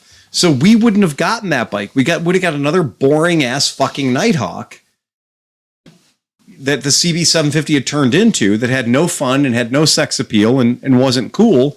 We would have got another boring ass Nighthawk had the tariff not happened. So the Japanese companies did lean into that tariff. They leaned into it, and they were like, okay, well, let's do what American companies can't do, and that's build motorcycles that fucking rip. What, innovate? Innovate. How dare you? This is the bike we didn't get in this country. The Nighthawk SC. Oh, I thought we got the SC. We got the SC, but when I show you the picture of this one, you're going to be like, no, we didn't get that one. Oh, crap. Stop that. Stupid. internet. Anyway, yeah. So they did a sport version of the bike, the CBX 750, and they did the CBX 700 Bull d'Or. I fucked up. It was the Interceptor. Was it the Interceptor? Interceptor with the red forks. This dude. Yeah, that was that's Interceptor fucking beautiful one. Yeah, that's the 86. Yeah, the 86 Interceptor. Very but again, another tariff beater. Yeah, right. And the same wheel size and everything. But this is the one. This is the one that I wanted. I think more than the fucking Nighthawk S. This thing was so hot. Yeah. Well, the Interceptor is a good example of that was the 700. Yeah. And no VF 500F. Oh, you want the little Interceptor? Yeah, it's the 86. It's the red, white, and blue with the red forks. It just looks, it's fucking... Because I probably would have gone for the 700 with the 80 plus horsepower. Oh, yeah, no, that was a I had this one. Too. I had the 87. Yeah, I had the 87 Interceptor in the fetching multiple shades of blue and gray. And I really liked the bike. I really enjoyed it. I had a good time riding this thing all over Germany. And mine was an 86, so I had an 86. And then when I got back to the States, I bought an 87, and I love those bikes. Absolutely loved them, and they were just great bikes. Yeah. And tariff be damned, it was a brilliant fucking motorcycle. And I can tell you that Harley Davidson wasn't causing Honda any stress whatsoever. Like that was it. There was no stress caused by Harley Davidson. I just remember seeing these when they first came around. I was like, that's like a race motorcycle on the fucking street. Yeah, I worked at H&H Cycle. I was the 15-year-old kid putting gas in those. Nice. I was running them down to the street. I was putting like a half a gallon in them, taking them down to the gas station, filling them up full of gas and riding them back. 15 years old on my temps. Yeah. You know? And all too happy to do that shit. Yeah, super cool bike. I mean, really, really neat machine, and it was great. But again, we can thank the tariffs for that, because that kicked Japan in the ass to make these amazing 500s and these amazing 700s that beat our stupid tariffs. That was super cool. Yeah, I like everything about that. That's super awesome. Anybody else got anything else? Yeah, I do. All right, Dan, lay it on us. Harley Bob said, Merry Christmas from sunny Puerto Vallarta, 75 degrees today. Oh, man. And he sent me some incense. Oh, did you smell the incense man. he sent me? It's kind of mercanser and frankincense, and smell that. Yeah. Oh, my God, that's incense, all right. Holy shit. Smell the mercury. Oh, my God. Nothing to do with the container. Damn, I was going to say, that's not the container it came in. Jesus that's Christ, Bobby's merkincense. You got to smell the merkincense. Yeah, that is frankincense and myrrh. Good work, Merkincense Bob. and Frank. Good job, Bob. Yeah. That's delicious. That'll clean your nasals out right there. That for will you. clean your nails. Yeah. That's what, so you put that on your That's what Merkincense is for. My God. Damn, that smells good. Damn, that smells good. That is fantastic. Yeah, that's brilliant. Joke there at the end. Yeah, that is something. That is truly something. Leave on a high note. Yeah, right? Ba-doom. Hey! Wow. Yes. What's up, Johnny? Yeah. So on that note, That's pretty tight. That is pretty tight. That is good stuff. I want everybody to just remember, have a happy Christmas, have a happy holiday season. I'm going to be gone for a little while. From all of us. From literally, man, we love you guys. We want you to have fun. Look around you at the people that you love and you surround yourself with and that you enjoy spending time with, because I have my group right here. Like, this is my little tribe. We all like going and doing fun stuff together. It's better to hang out with you guys than it would be to hang out in any bar I can ever imagine, or any place that I can imagine. Hanging out with you guys is lots of fun. Well, this is your that very own emotion. bar anyway. Yeah.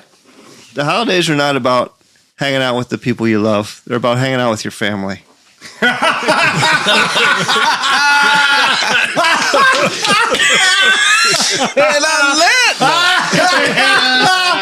Well, and on that fucking bombshell, folks, remember to ride fast and take chances. Play us out of here, Johnny Mac. You